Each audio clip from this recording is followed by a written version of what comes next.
Good evening. Please be seated. Under Government Bills and Orders for second reading, Bill 35, Tax Statutes Creating Jobs and Driving Innovation, Amendment Act 2020, adjourned debate. Mr. Lowen. The Honourable Member for Central Peace Notley has 4 minutes remaining should he choose to use so. Seeing none, are there others wishing to join in the debate today? The Honourable Member for Edmonton Whitemud has caught my eye. Thank you, Mr. Speaker. It's a pleasure to rise today in second reading of Bill 35, the Tax Statutes Creating Jobs and Driving Innovation Amendment Act 2020. As we know, Mr. Speaker, and it has been a hot topic of debate in this legislature, but more importantly, it's been a hot topic of debate across this province. The question that most Albertans are asking themselves is, how do we recover from the year that we've had? How do we recover from a pandemic that has affected almost every Albertan in one way or another, whether it be their health, their job, their family, their future in this province? Maybe it's their work. Maybe they're a healthcare worker who's working the front lines and serving all Albertans. We know that all Albertans right now. Order. Honourable members, if you'd like to have private conversations, encourage you to do so in those lounges. The Honourable Member for Edmonton Whitemud is the only one with the call. Thank you, Mr. Speaker. As I was saying, we know that the pandemic has hit Albertans very hard in many different ways, whether it be their health or their economic situation, their job prospects, their future in this province. It has also been hit hard, of course, by the catastrophic drop in oil prices that we've all been facing. So the number one responsibility of government is to serve the people of its province and to give hope and to develop a path forward, particularly in the times of crisis. And what's been most remarkable to me, Mr. Speaker, watching as I have as an MLA, but also as a parent, as an Albertan, and watching our government, is their failure to learn any lessons from the experiences that we've all gone through in the last 8 months. They've continued to pursue every single flawed, and particularly flawed in light of the pandemic and economic recession we're in, the same economic policies that they were pursuing before. But we are in a different world. And many of us live that every day, and many Albertans live that every day. And yet this government has refused to demonstrate that they're able to show any amount of reflection, any amount of responsiveness to the situation around them. They don't seem to be capable of evaluating the evidence and the research that's been provided about what has actually happened to Albertans during this pandemic. We see that in their approach in many ways, Mr. Speaker, most of which is obvious, and it must be said because this is the day that we're in right now. We're seeing it that they've chosen to continue their attack on healthcare workers in the middle of a health pandemic, in the middle of a crisis where we've relied upon our healthcare workers, whether they be behind the scenes or on the front lines, whatever work they're doing, they're contributing to our healthcare system. And yet this government has pursued a policy of attacking our healthcare workers during a pandemic. And they've also continued to pursue economic policies that were flawed to begin with, Mr. Speaker, because let's be clear, what Bill 35 was about is actually accelerating failed economic policy that existed before the pandemic. This government, despite the fact that Alberta was already one of the lowest tax jurisdictions in North America, and that this was under the NDP, as a matter of fact. We were one of the lowest tax jurisdictions in Alberta, and proudly so. And we have low payroll taxes, no consumption tax. We had all that great situation, but this government thought we really need to lower the corporate tax rate even further because that's going to somehow stimulate economic growth. Well, let's see, how did that work out for them, Mr. Speaker? In the first almost a year of their role as government in this province, they lost 50,000 jobs. We saw major oil companies take their giveaway, their nice gift from the government of Alberta in the form of tax cuts, hundreds of millions of dollars, $4.7 billion over the span of this government's life. They're taking all those dollars and they haven't created jobs, Mr. Speaker. And in fact, they've taken that money and they put it into their shareholders' pockets, and they've taken jobs, they've actually cut jobs in Alberta, and they've said, you know what, we're going to go to other jurisdictions to invest. Because tax cuts is not what the problem is. That's not what the problem is right now in Alberta. The problem is that investors are looking at a government that has their head in the sand, that is living in a different era, living in another time, and is doing nothing to doing none of the work that's required to actually attract companies to want to be here. Oil companies, investors are all saying, we want to see that a government is taking, for example, carbon emissions seriously. This government launched an attack on anybody who dares mention environmental concerns. They critique them, they belittle them. They give the very big message that they're not concerned about the economic or the environmental future of our province, even though that's what every other jurisdiction, that's what every major company, it's what banks, what our investment companies are all saying that they need to see, but not this government. Nope. They'd like to pursue the same failed strategies they were before. So that's what we're seeing here again, Mr. Speaker. I can't tell you how not surprised, but quite baffled I was by how this government refuses to ever actually see the writing on the wall. So they took an economic policy, cutting corporate tax cuts for the most profitable corporations in our province, and saying, you know what, we're going to cut it further. We're going to cut it further faster because it wasn't working before. So let's speed up the rate at which we're going to give away the revenue which we so dearly need in this province to pay for the services in a pandemic, for example. You would think that would highlight the need for a strong public health care system, but no, the government chose instead to say we're going to take those millions of dollars and give it away faster. So we have less dollars to support our public services at a time when Albertans need it the most. And not just our public health care services, our education system, cutting the education system, cutting supports to children with disabilities, cutting childcare, Mr. Speaker, all of the services that during the pandemic we've seen over and over working Albertans and Albertans who are now currently out of work and thinking about training for new work, all the things that they need the most. The government said, this is exactly the time that we believe we should cut those things further. And why? Because we're pursuing at a greater rate than earlier the failed economic policy that we started with. It doesn't matter that it wasn't working in that first year. Let's just do more of it faster. And it's remarkable to me, Mr. Speaker, that this government is doubling down on a failed strategy at a time when we need leadership, we need compassion, we need a government that's actually evaluating the evidence and the facts and making decisions based on that.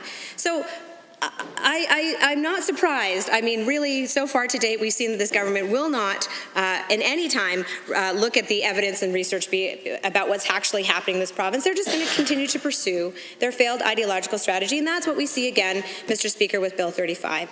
We see them doubling down on their failed economic strategy. And unfortunately, Mr. Speaker, that's not just bad public policy making, although it certainly is. It's also incredibly damaging and harmful to Albertans. And, you know, Mr. Speaker, when we have listened to the Premier defend his decision to accelerate the corporate tax cut, he's constantly referred to a handful of, let's just say, experienced economists who've been around for many years, beating the drum of the same economic policies over and over again for decades, and really not, again, reflecting on the fact that we have a very different economic situation than we have had in the past. But those economists all sort of look the same. They all come from the same sort of line of thinking. They form the predominant inner circle of the Premier's economic recovery panel. So it's not surprising that they produced the same results, because it was probably the results that the Premier was looking for to begin with. But if the Premier, who seems to, as he stood up in question period last week, Mr. Speaker, seems to value the input of economists, there are a number of economists that I think he should be listening to. Because one of the things that's been most remarkable during this pandemic is that it has highlighted that this is a different economic situation than we faced before in the past. In the past, when we've had economic recession, we've had them in this province, of course. We've been on the oil and gas roller coaster for many decades in this province, and we've all sort of seen the typical strategies. When oil prices go down, we know that what happens is that governments then invest in infrastructure and building projects. It puts predominantly the men who have lost a number of the jobs in the oil downturn back to work by building public infrastructure. That's been the strategy. It's a pretty typical strategy. But what we know is that this pandemic and the economic recession we're facing in 2020 is different, Mr. Speaker. At least we know that because the evidence says that. The government, I don't know if they've taken a look at the evidence, so they're not paying any attention to that information. But that evidence shows that it's actually women who've been hit hardest in this pandemic. And this is just based on fact. I know it's not the government's favorite thing, facts, but it is based on fact. We know that women have been hit hardest by the pandemic. We know that the sectors of our economy that have been hit hardest are those that actually employ the most women. It's been the retail sector, food services, accommodation, caregiving, all those sectors which employ mostly women.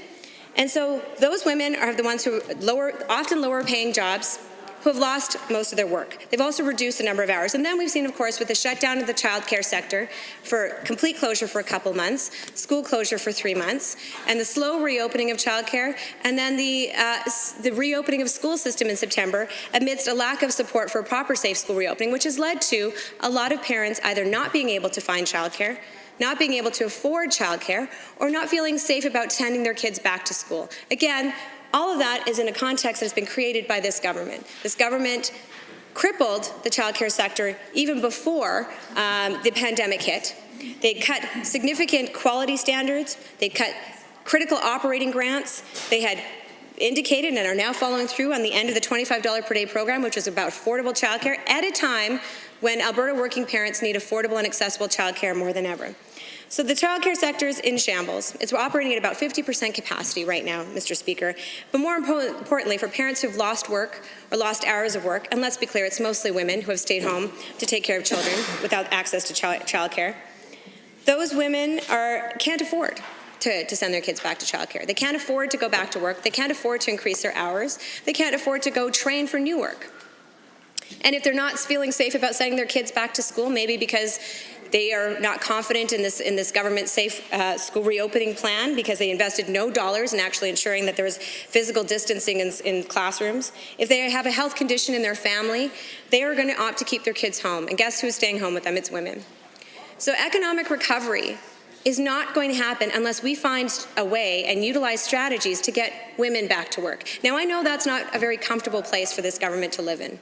I know that when I asked the Minister of Finance, when he provided his fiscal update about the gender-based analysis plus that they're required to do, the government's required to do this analysis when they introduce new policy. It's up on their website. I imagine any day it'll be taken down now because really it seems to be a wasted tool for this government. But the point of a gender-based analysis is to actually look at how policy measures that are being taken impact not just women, but also individuals who are racialized, who may be minorities, to see whether or not the policies that are being introduced are actually going to A, address the problem they're meant to address, and B, have negative, potentially unintended consequences for women and for people of color and racialized communities, persons with disabilities. That's the point of the analysis. And it could not be more necessary than it is with this pandemic. Because again, Mr. Speaker, the research shows that it were these groups of Albertans, these groups of Canadians who were hit hardest by the pandemic. But the Minister of Finance indicated they didn't do that analysis, or at least they failed to produce it. They said they do really care about women. They're just not going to put anything in their economic recovery plan to actually address women. $14 billion in that economic recovery plan, and none of it is directed at the problem that this pandemic has created. None of it is targeted at the economic strategies that would actually improve the lives of those Albertans who were hit the hardest by the pandemic. Instead, we see platitudes about, oh yeah, we care about childcare, even while, Mr. Speaker, we know that this government is holding back 85% of their existing childcare budget. Now, we're not even talking about new dollars, Mr. Speaker. We're talking about dollars that currently exist every month in their childcare budget. The current government has spent 15% of that. They're hanging on to the rest. Nobody knows why. Perhaps they needed to fund their war room, because that money should be going to support a childcare sector at a time when it needs it the most, at a time when childcare operators are looking at their COVID expenses, their reduced capacity, their limited enrollment, their increasing costs going up because they've lost a number of grants, and that they have to raise fees at a time when we need childcare operators to stay open, and at a time when we need to make sure that more Albertans can get back to work by having access to affordable childcare. This government has chosen to sit on the funding that they have available to them to invest in childcare. Instead, they've turned to the federal government and said, yeah, sure, we'll take your money. We'll even clap ourselves on the backs and pretend that it's kind of coming from us. But it's not, and Albertans know that. And what we need is a long-term economic strategy that's actually grounded in evidence and facts. And if that's the case, they can turn to a number of their some economists, by the way, Mr. Speaker, are actually traditionally conservative economists that you wouldn't normally see talking about childcare. But they're talking about it now, and yet this government is still not listening. One economist who I know does, he and I have spirited debates back and forth on social media, Mr. Speaker, is Ken Bosenkool. He's an economic advisor to Stephen Harper for a number of years. But he has been absolutely adamant that the key to economic recovery is childcare. Or Armin Yalnizyan from the Atkinson Foundation, who has coined the term, Mr. Speaker, which many economists are now using, that this is a she-cession, not a recession, because the effect has been hardest on women. And that what we need is a she-covery, not a recovery. We need a recovery that focuses on women. She's another esteemed economist that's talking about how childcare and early childhood education needs to be at the forefront of economic recovery. Dr. Lindsay Tedds from the University of Calgary School of Public Policy, Dr. Tammy Sherrill, Dr. Jennifer Robinson. All of these are economists who have been at the forefront since the pandemic has hit, saying the economic strategy that we need to make sure that we can get Albertans and Canadians back to work needs to focus on affordable, accessible, and quality childcare. But this government's not doing that. What we see with Bill 35 is, once again, Mr. Speaker, this government doubling down on a failed economic strategy and refusing to lift their head out of the sand and plan for a future for all Albertans. Thank you. Oh, honourable member, Standing Order 29-2A is available, and I see the honourable member for Brooks, Medicine Hat. Thank you very much, Mr. Speaker, and I'm not going to lie to you, I thought I was speaking to the main bill, but I was 29-2A anyway because I wasn't paying attention, and I'm sorry for that.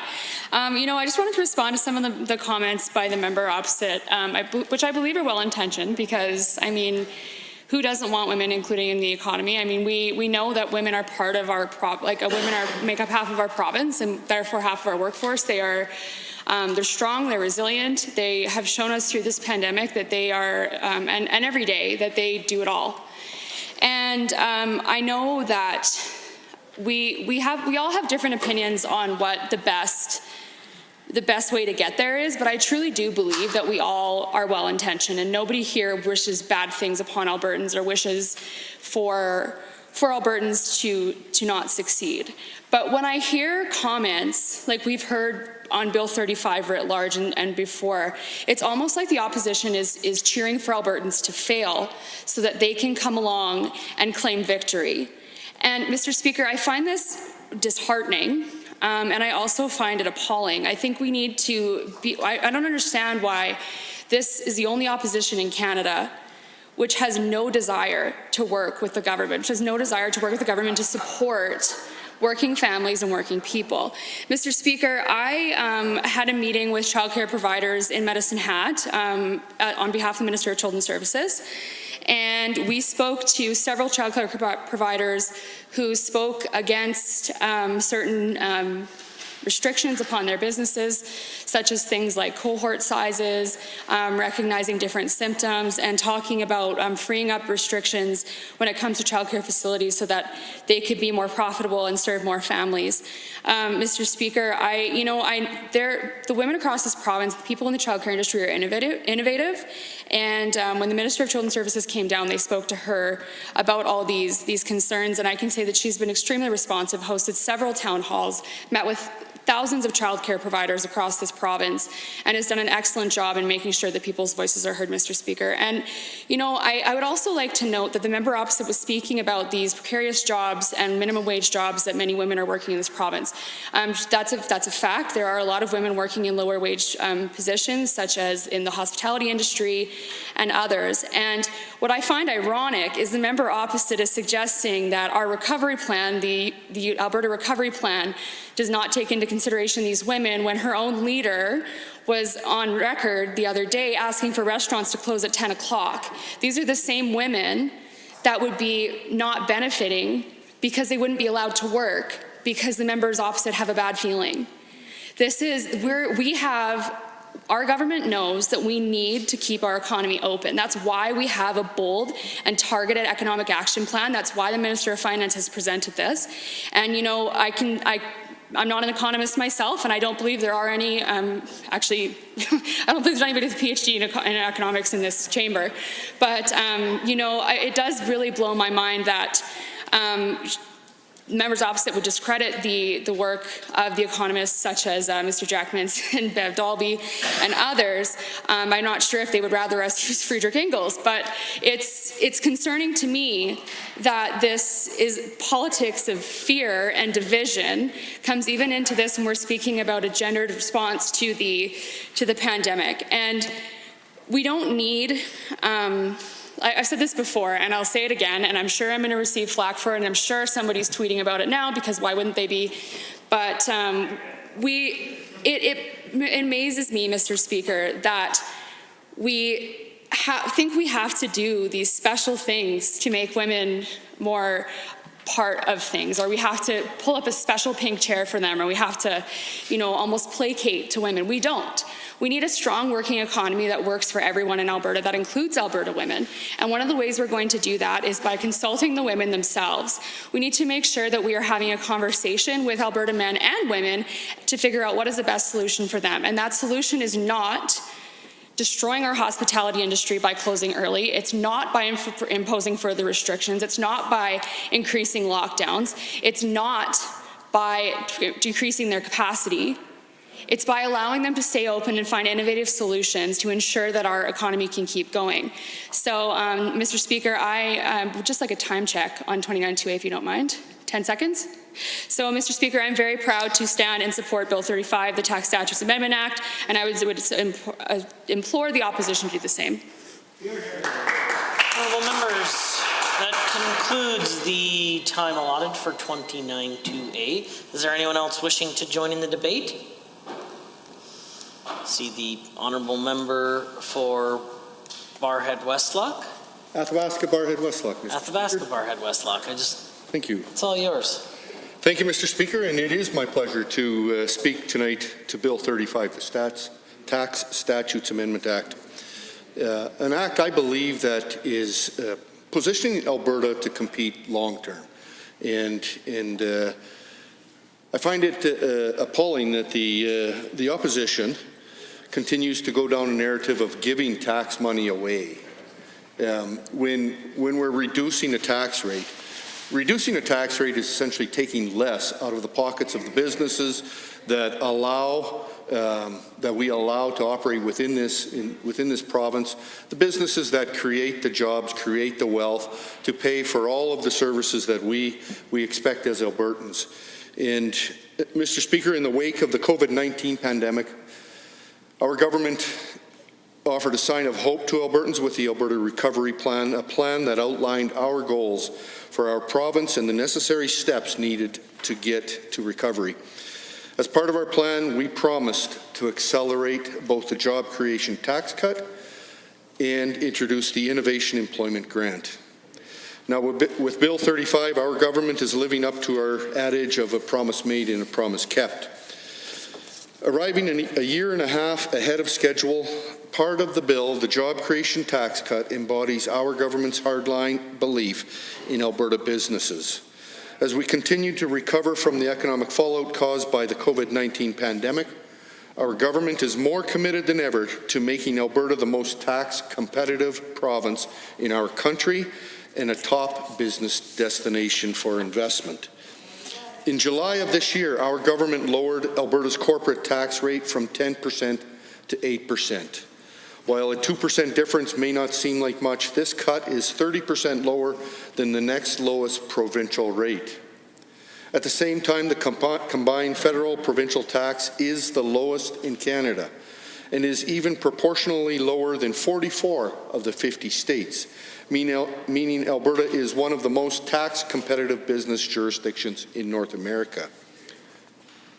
Competition is vigorous. And we have to ensure that the businesses that are looking to invest in North America, that are looking to invest globally, can see a place in Alberta where the government recognizes that they are important. And the government is willing to offer them the opportunity to create wealth, create jobs, and provide the backbone that the foundation that our economy needs at this time. While our tax cut will benefit all industries, it is important to note the benefit to non-resource sectors, as the Act provides a greater incentive for non-resource-based firms to invest and grow. This investment and growth will, in turn, help diversify our economy and help advance Alberta businesses for generations to come. With so many challenges facing our businesses right now, one way our government is assisting Albertans is by cultivating a business climate that can create jobs, encourages investment, and supports innovation and diversification. This legislation creates more opportunities for growth within businesses by limiting overall tax costs, allowing for earnings to cycle back into those businesses. Our economy is hurting right now. Albertans are hurting right now. Now is not the time for our government to spend itself out of a crisis. Now is the time for our government to help our businesses grow and our economy to recover. Alberta has seen too much investment in capital leaving our province due to the job-killing policies of the previous NDP government. A government that increased corporate taxation, yes, increased corporate taxation and in return collected yet less. They implemented carbon taxes on everyone and on everything, increased red tape, increased cost of electricity. The list goes on. In general, the previous NDP government increased costs significantly across all industries, driving investment out of our province. We need strong and effective action, policies that can help reboot our economy and in return, create jobs. Through the job creation tax cut, our province now has one of the most competitive tax policies in North America. This climate, in turn, fosters future growth of existing businesses and industries, as well as welcomes more businesses to return or even to start establishing their roots in Alberta.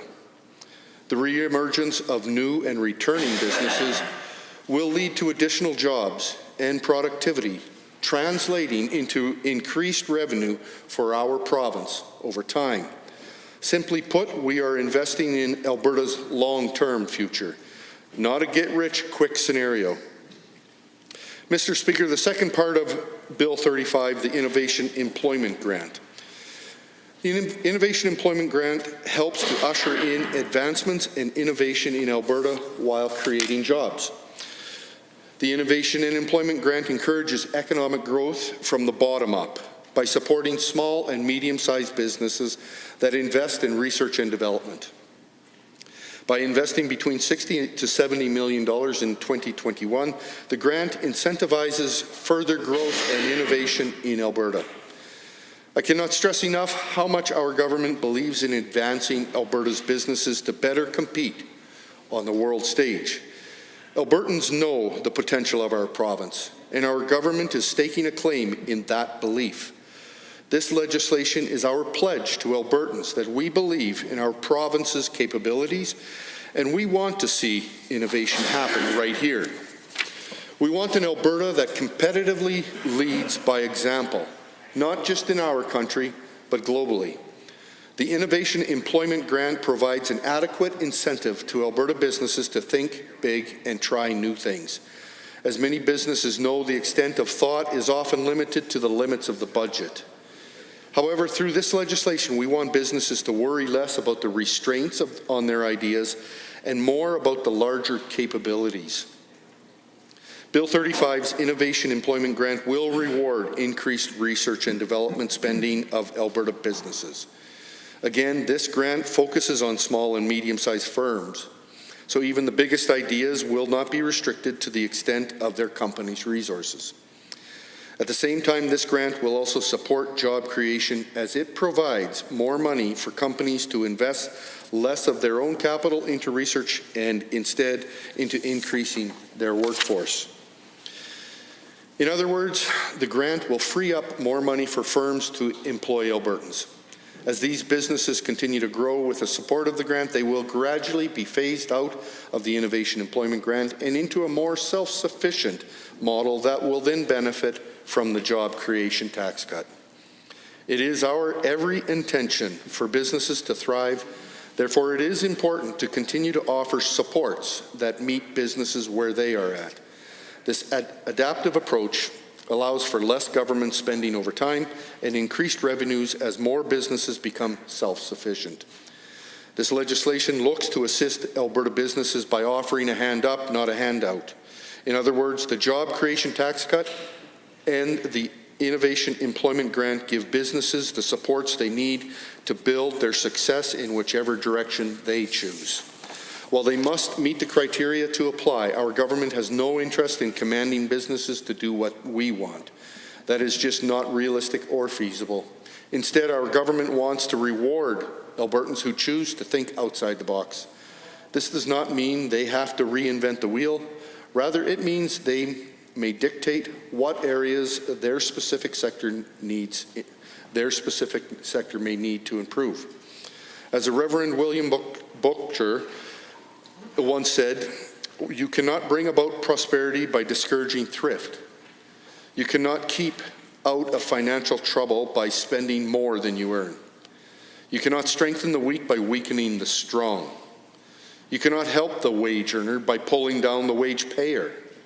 You cannot further the brotherhood of man by encouraging class hatred. You cannot help the poor by destroying the rich. You cannot build character and courage by taking away initiative and independence. As Alberta businesses continue to weather the storm of the COVID-19 pandemic, our government must encourage innovation, investment, and job creation across this province. Our government understands you cannot spend your way out of a crisis. Of course, there are always increased expenses in any emergency response, but we are ensuring responsible and effective expenses that cost less in the future.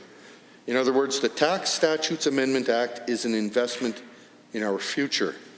This government is placing its heartfelt belief in businesses within our province by giving them the means to grow, diversify, and innovate for the betterment of our economy. By taking less, Mr. Speaker, this government is allowing the wealth created by these private sector businesses to help them recover and to help them grow. And in turn, as they grow, create jobs. Jobs that so many Albertans need at this time. Thank you, Mr. Speaker. Honourable members, Standing Order 29-2A is available. I see the Honourable Member for Edmonton City Centre on Standing Order 29-2A. Yes. Thank you, Mr. Speaker. I appreciate thoughts from the member on Bill 35 and his thoughts, I guess, on some of the past developments under the time that we were in government, and his thoughts on what he believes this bill will in fact do. In regards to the government's $4.7 billion corporate giveaway,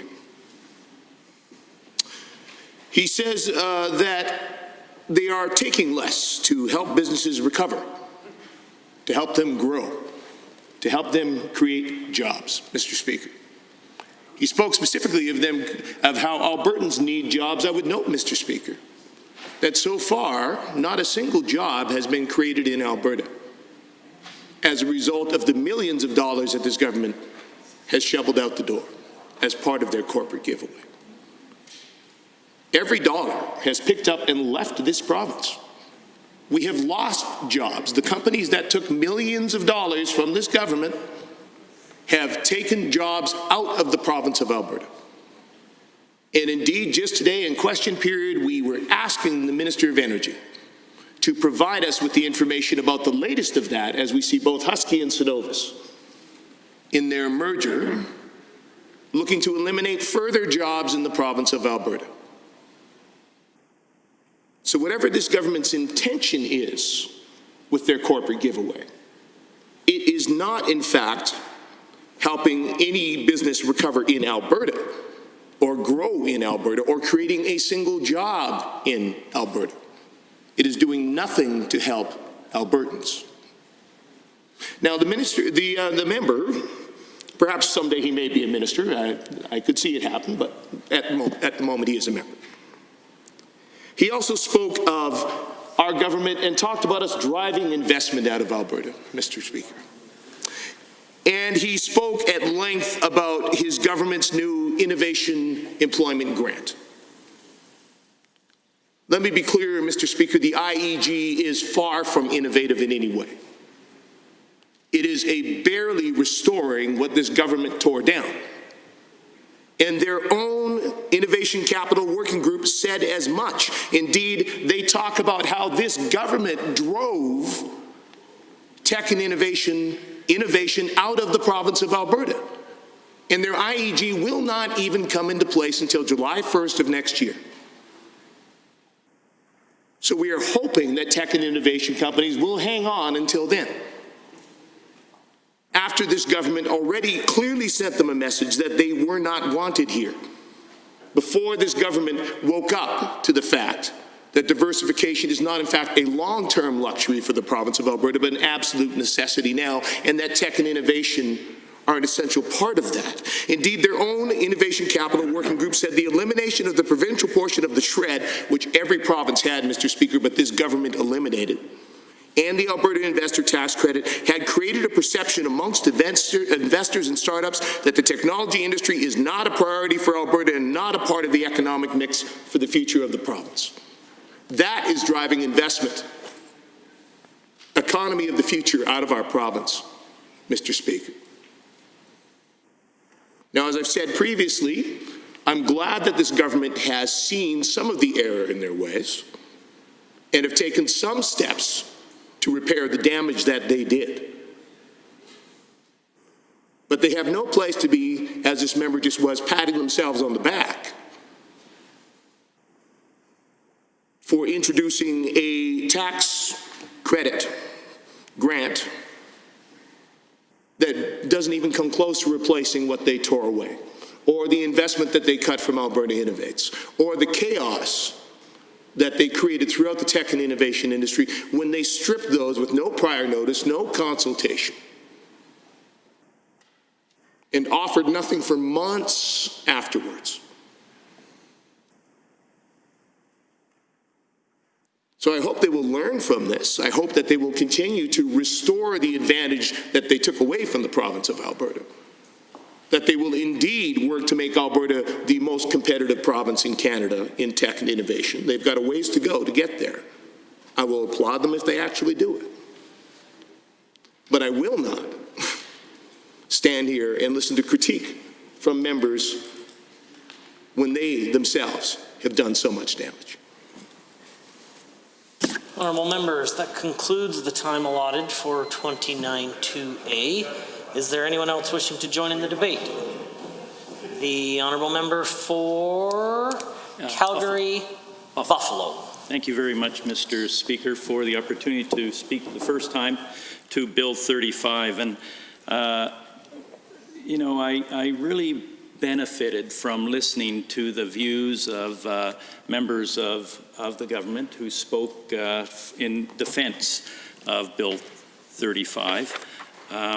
And I just want to, I pulled out Budget 18 when I was upstairs in my office, and I just want to respond to something that was said by the member from Athabasca Barhead with regard to Alberta and its tax competitiveness. And this is from Budget 18. You know, on page 123, I'm reading, Alberta continues to have an overall tax advantage compared to other provinces with no sales tax, no health premiums, and no payroll tax. So businesses and Albertans in this province would pay $11.2 billion less than BC, who had higher business taxes, higher personal taxes, and other charges in taxes. This comparison includes personal and corporate income taxes, as I just mentioned, sales tax, fuel tax, carbon charges, tobacco tax, health premiums, payroll, liquor tax and markups, and land transfer tax and other minor taxes. And so it's just incorrect, Mr. Speaker, to suggest that this province under the NDP government had uncompetitive taxes. In 2018, there was a $11.2 billion tax advantage to the closest province, BC, and that went all the way up to $21.5 billion in Newfoundland. And that advantage in Alberta only grew under this when we were government, Mr. Speaker. So it's just incorrect to suggest that we wrecked things on the tax side, because we didn't. The evidence is in Fiscal Plan 18, 17, 16, and I could go on about that, but I just wanted to correct that record, and I appreciate the fact that my colleague from Edmonton Centre got up to essentially correct the record around other things that we did as government. For instance, it was then a new interactive digital media tax credit worth 25% of eligible labor costs, as he just clearly pointed out just a few seconds ago, that was killed under the current government. And we are bringing back something in Bill 35 that is weak sauce compared to that, Mr. Speaker. I wanted to also address something that was raised by the member from Brooks Medicine Hat just a few minutes ago in response to my colleague from Edmonton White Mud in 29-2A. And that was that I just want to say that, you know, I believe as legislators, we all want Alberta and Albertans to win. That's why we're here, to clearly improve this province for our children, our grandchildren, generations to come. We're elected to bring value, and hopefully members of government and the opposite side will see that we do bring value. We want Albertans to win. And she referenced from Brooks Medicine Hat, referenced that childcare providers, women primarily, people who deliver childcare, you know, we're obstructed by this NDP opposition. Well, that's, you know, I can remember the things that we did that I'm most proud of, Mr. Speaker, under our budgets. And when my colleague from Calgary McCall was the Community and Social Services Minister, and it changed a little bit, the title, he brought forward the indexation of income support programs in this province, Mr. Speaker. And he brought forward programs through the government initiatives that we're involved with that cut child poverty 50%, from 80,000 children and families in this province to 40,000 children. And I can tell you that was one of my, you know, when the results came in of the impact of the programs that we put in place as a government, I can tell you that was one of the proudest moments that I had as a legislator in this province, a social worker, a legislator, former city councillor, to see the poverty rate in this province among children cut in half. And we did that with programs that we put in place. Yes, they needed to be, you know, we needed to work on a lot of different supports, but we did that, Mr. Speaker. So when I hear the member from Brooks Medicine Hat say that, you know, childcare providers see us as obstructing their efforts, I can tell you that childcare, delivering childcare to children who aren't poor is a far different thing than trying to support kids who don't have enough to eat at their homes and come to the childcare center. So I think that's a win for Albertans. That shows that we're on the side of Albertans who want to have less poverty in this province. And childcare providers want that for their kids. They don't want kids who are struggling to have a decent meal. They want kids coming to them prepared to learn and be cared for. And that supports childcare workers in this province, Mr. Speaker. So those are, and the member from Brooks Medicine Hat also talked about the Alberta Recovery Plan. And I can tell you that on this side of the House, we've been working very hard on Alberta's Future.ca, a recovery plan that is getting a lot of Albertans excited about the various initiatives and different sectors that we're talking about. Right now, tonight, one of my colleagues is speaking with members of the, what is it, she's talking to people in the energy industry, geothermal. Hydrogen, sorry. Geothermal's another day, Mr. Speaker.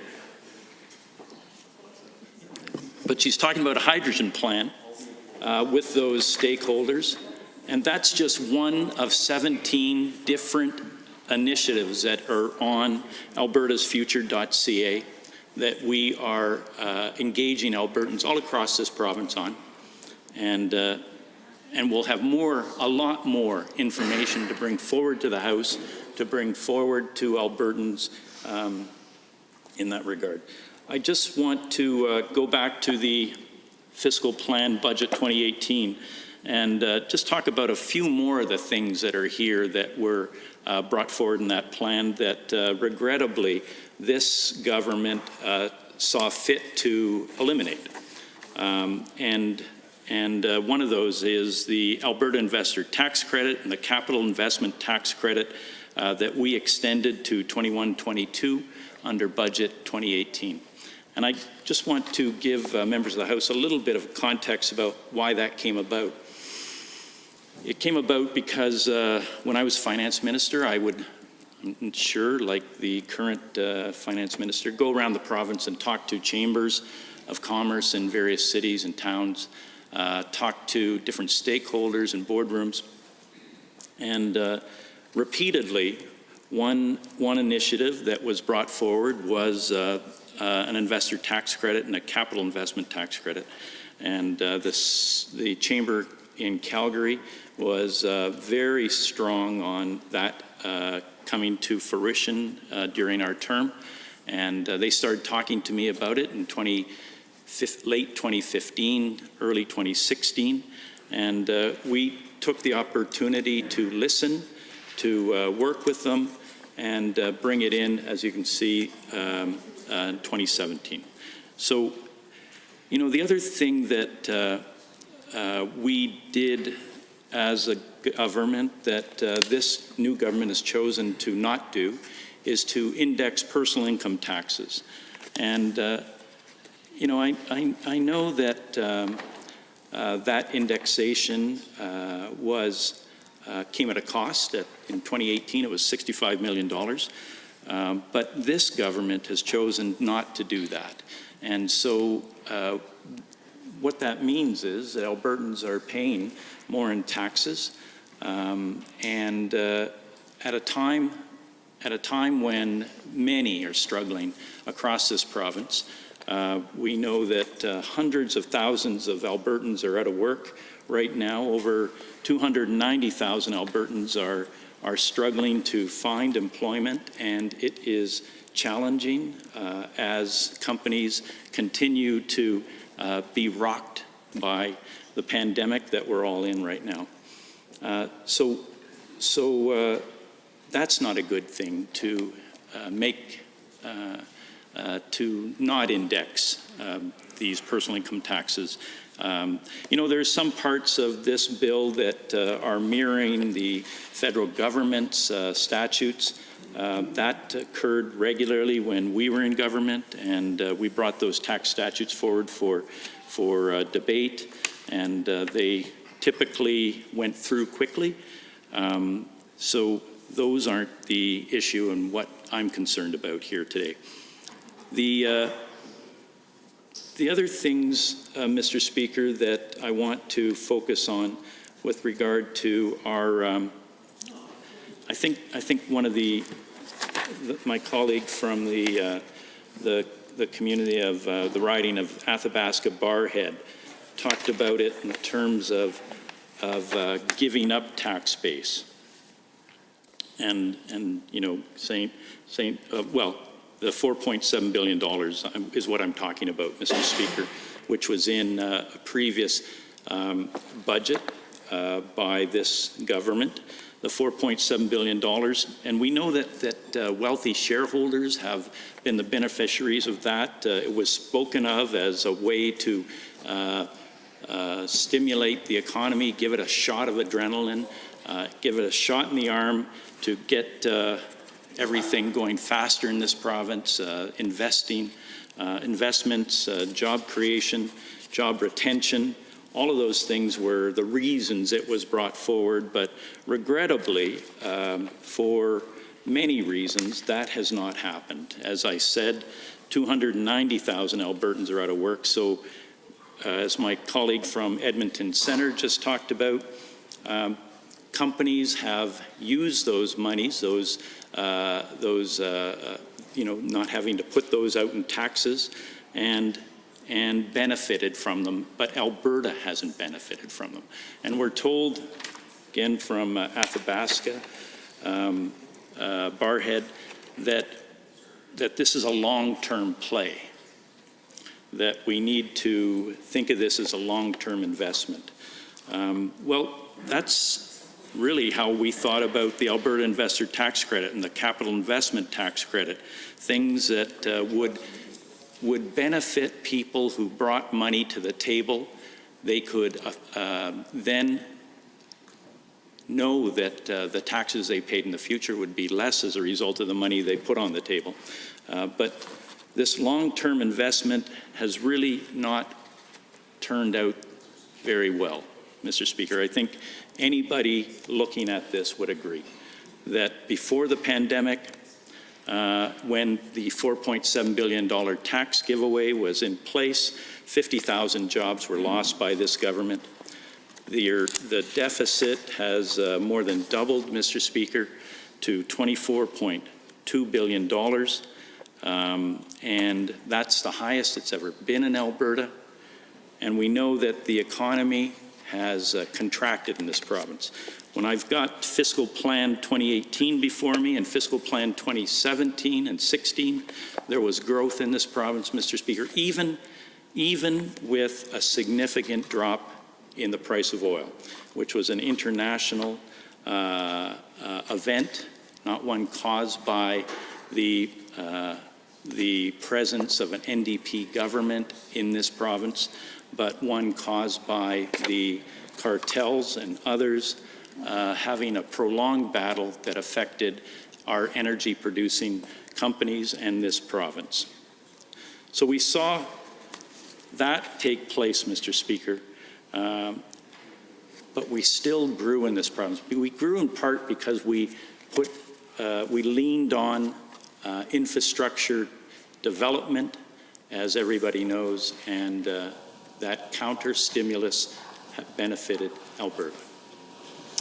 Honourable members, Standing Order 29-2A is available now. Just to clarify, we are on Standing Order 29-2A. Is that what you're hoping to speak to? Yes. The Honourable Member for Brooks Medicine Hat. Thank you very much, Mr. Speaker. I am rising on 29-2A today, and I'm very right now, and I'm very thankful to be recognized. I just wanted to respond to some of the comments, or I guess the interpretations by the member for Calgary Buffalo. You know, it's kind of a pattern of behavior from the opposition to reinterpret and reinvent things that people say in the House just to support a narrative. And it's funny to me, I don't think, and I can be corrected, but I don't have the benefit of the blues, but I asked some colleagues, and I didn't say that the NDP were getting in the way of childcare providers. I said they were getting in the way of Albertans because all they want to do is play politics during a pandemic instead of actually working with the government to find solutions that works for everyone. But while we're on the topic of childcare, I think it's important to note that without the proactive work by the Minister of Children's Services, we wouldn't have what we have right now. We have 97% of our daycares that are actually open right now. The NDP's solution to that, while they heckle and are jealous of the minister for her success, is that the NDP's solution is a rinse and repeat strategy of the same old tired, boring policy that didn't work.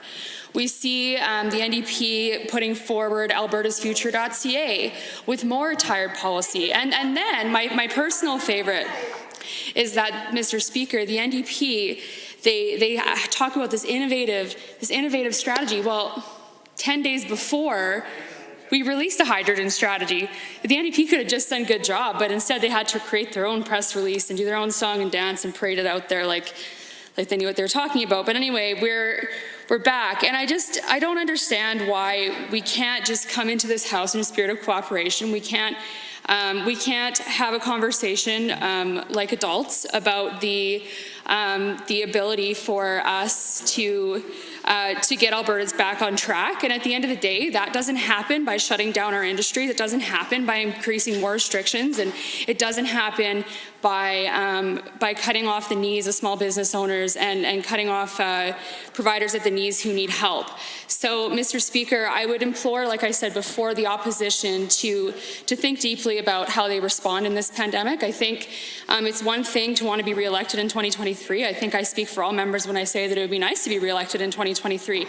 But now this is a pandemic, this is a crisis that has not been seen since the Great Depression. We have record deficits that we have to face, and the solution to that is not going to be to heckle, fearmonger, and deliberately mislead Albertans, Mr. Speaker. It's concerning to me that this is what we see coming up time and time again from the members opposite. In addition, there was $99 million in supports for childcare announced between the federal and provincial governments to continue to meet the needs of childcare providers, and up to 10, and these providers were actually able to open early. I know that in my personal experience, JBS Brooks was an extremely important part of our economic. There was a lot of people going to work at that time, and while yes, this was the site of a major outbreak, Alberta Health Services, which we cannot thank enough, the Minister for being so responsive to our community and what we needed, but the Minister of Children's Services was also extremely responsive and quick to help the people of Brooks who needed it most, especially those people who needed childcare in that time, Mr. Speaker. I know there was a letter from the Mayor of Brooks, and in which he asked, and we had asked the Minister to help us out by opening some childcare facilities early so that we could get women and their families back to work, and that's exactly what happened. The Minister expedited processes to make sure that these men and women could send their children to work so that they continue to earn a living for their family. And that's what this Minister is committed to do. I can say that she brings a common sense approach to whatever she does, and unfortunately that is lost on the members opposite. And like I said, you know, rinse and repeat is a great strategy for washing our hands, Mr. Speaker, and we should all be doing that because we're in the global pandemic, but not with old, tired, stale policy that quite clearly hasn't worked in the past. So I would just once again ask the opposition to recognize that this piece of legislation is extremely important, and it will make Alberta one of the most competitive jurisdictions in North America to invest and to live, work, and raise your family. This is an important piece of legislation. It's a crucial piece of legislation, Mr. Speaker, and once again, I would implore the members opposite to really think long and hard about the repercussions of not supporting this. Honourable members, that concludes the time allotted for 29-2A. I heard the Honourable Member for Brooks Medicine Hat use a statement like deliberately mislead. Now, I unfortunately missed the words immediately prior to that, so it's possible that she was using it in a parliamentary context. It is rarely available to say the words deliberately mislead and it be parliamentary, but given that I didn't hear it, I'll just caution her for the use of such language in the future. The Honourable Member on the main bill now. Yeah. We are at the Honourable Member for Chestermere Strathmore and the Minister of Multiculturalism, Culture and the Status of Women. Thank you very much, Mr. Speaker, and thank you to everybody who's contributed to this conversation this evening. There's a few things that I'd like to get into that I'd certainly like to dispel in a few minutes, but before I go into that, I would like to quote actually our Minister of Jobs, Economy and Innovation. Alberta is a strong and innovative province it is today because of visionary women. It is in a statement that he made, interestingly enough, when we talk about women in innovation, it's called She Innovates. One of the many, many organizations in this province that works specifically with women, especially in the entrepreneurial field. Mr. Speaker, I don't know if you know this, but in Alberta, in Canada actually, out of every 100 male entrepreneurs, there are about 63 women. In Alberta, Mr. Speaker, that is at 84. In the tech sector, we are 2 times the national average in this province. Just to give you an idea of the incredible, viable, and unbelievably competent women that work in this province, not to mention the fact that this side happens to see them as competent and amazing and viable and not victims of anything. In fact, if anything, in COVID, it's women who understood and were much more able to be able to bounce back. I wanted to follow up that statement with some facts, Mr. Speaker. Fact. Women are a vital part of Alberta's economy, and visionary female entrepreneurs and innovators have built the province that we live in today. Fact, our recovery plan is about making sure that all Albertans get back to work. And actually, one of the best facts of this is how that recovery plan has impacted women specifically. Did you know that actually more women have returned to work than men at this point, Mr. Speaker? In fact, women between the ages of 25 and 55 are back to pre-COVID numbers, Mr. Speaker, just to dispel the facts that are coming from the opposite side. That is part of the recovery plan. That is part of this relaunch. That is part of the vision that comes from people who understand markets, who understand profit, and who understand getting out of the way so that businesses can actually be viable in this province. Let me remind the opposition that they're the ones who brought in the carbon tax, which was one of the largest and most impactful things on small business in this province. And on top of that, Mr. Speaker, I have yet to hear one member of the opposition stand up against Gil McGowan, who attacked small business last week. That is attacking 51% of our population, 84 out of 100 men who are entrepreneurs in this province, starting up some of the best tech companies in the country right now, Mr. Speaker, in this province, largely in part due to the relaunch strategy that has come from the government. Not to mention the fact that that relaunch strategy was brought forward by many, many people in this province, not only economists, but business people, Mr. Speaker. I'd also like to thank the Minister of Advanced Education for working on STEM projects and scholarships for women in STEM. One of the things that the opposition doesn't remember is they didn't do any work on that when they were in government. In fact, they were so anti-oil and anti-resources in this province, it wouldn't have even been able to be in a speaking point for them to talk about women in STEM and technology, because it would have been against their own ideology against oil and gas in the province, Mr. Speaker. But in fact, if you look at, in 2013, in this province, in construction alone, construction jobs for women grew by 113%.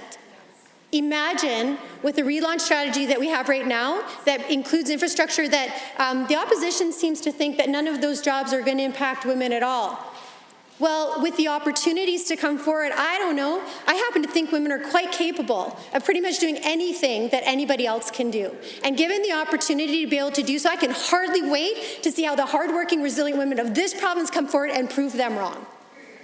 In fact, I've seen it over and over again. We talk about childcare. Who do you think is at the helm of the childcare discussion? Women. Our Minister of Children's Services has met with every association across this province to find out, to make sure and find out what is going on with those organizations. Not to mention the fact, another thing that the opposition doesn't like is choice. This is choice for parents and how it is that they'd like to look at childcare for their kids.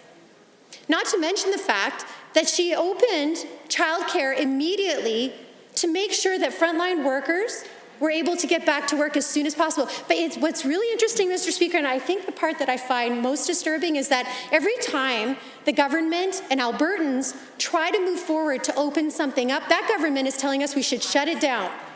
In fact, I think the leader of the opposition said shut it down 3 times in a row last week in question period. Shut it down, shut it down, shut it down. So on one hand, getting women back to work who are large, like if we're looking in education in particular, large part of our teachers are women. So we want to get them back to work, but not really. Oh, not to mention the fact that the Minister of Education has given so many wonderful choices to the people in Alberta. Not only can they send their kids to school, there's hub school and there's also homeschool. At a time when the most important thing right now is not only to get kids back to school, but for their social and mental well-being as well. And if we look across the country, I'd like to give a huge shout out to Albertans, teachers and parents right now for their incredible work in keeping their families and their kids healthy. Congratulations, but the NDP won't say that. No, they talk about the Minister of Education not being able to get the kids back to school safely, when actually it's those parents, those teachers, those trustees, and those school boards that deserve full credit for getting those kids back to work safe, or back to school safe and sound. It's absolutely despicable to me to hear the opposition speak about the lack of ability to get kids back to school when actually they're attacking the very families that they think that they're supporting. I love the word support. I will use air quotes again, support. Because it's unbelievable to me how easily they're willing to jump in and just shut it down. We're looking at restaurants right now. You look at restaurants and the impact on restaurants. I remember, I think it was when the opposition was in government and they had done the $15 minimum wage increase. And somebody from my riding in a place called the Bears Den had spoken about the impacts of that $15 minimum wage increase on their servers and on the tips that they would be receiving and many other things. And this is coming from a business person, so I would suggest he's an expert. And then the former premier decided to attack restaurants, saying that they're serving $85 steaks and that their servers then had to go to the food bank afterwards.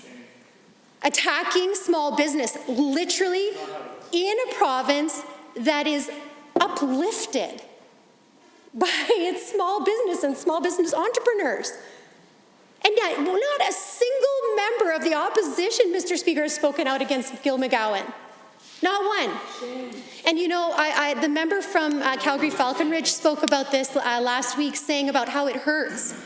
It hurts.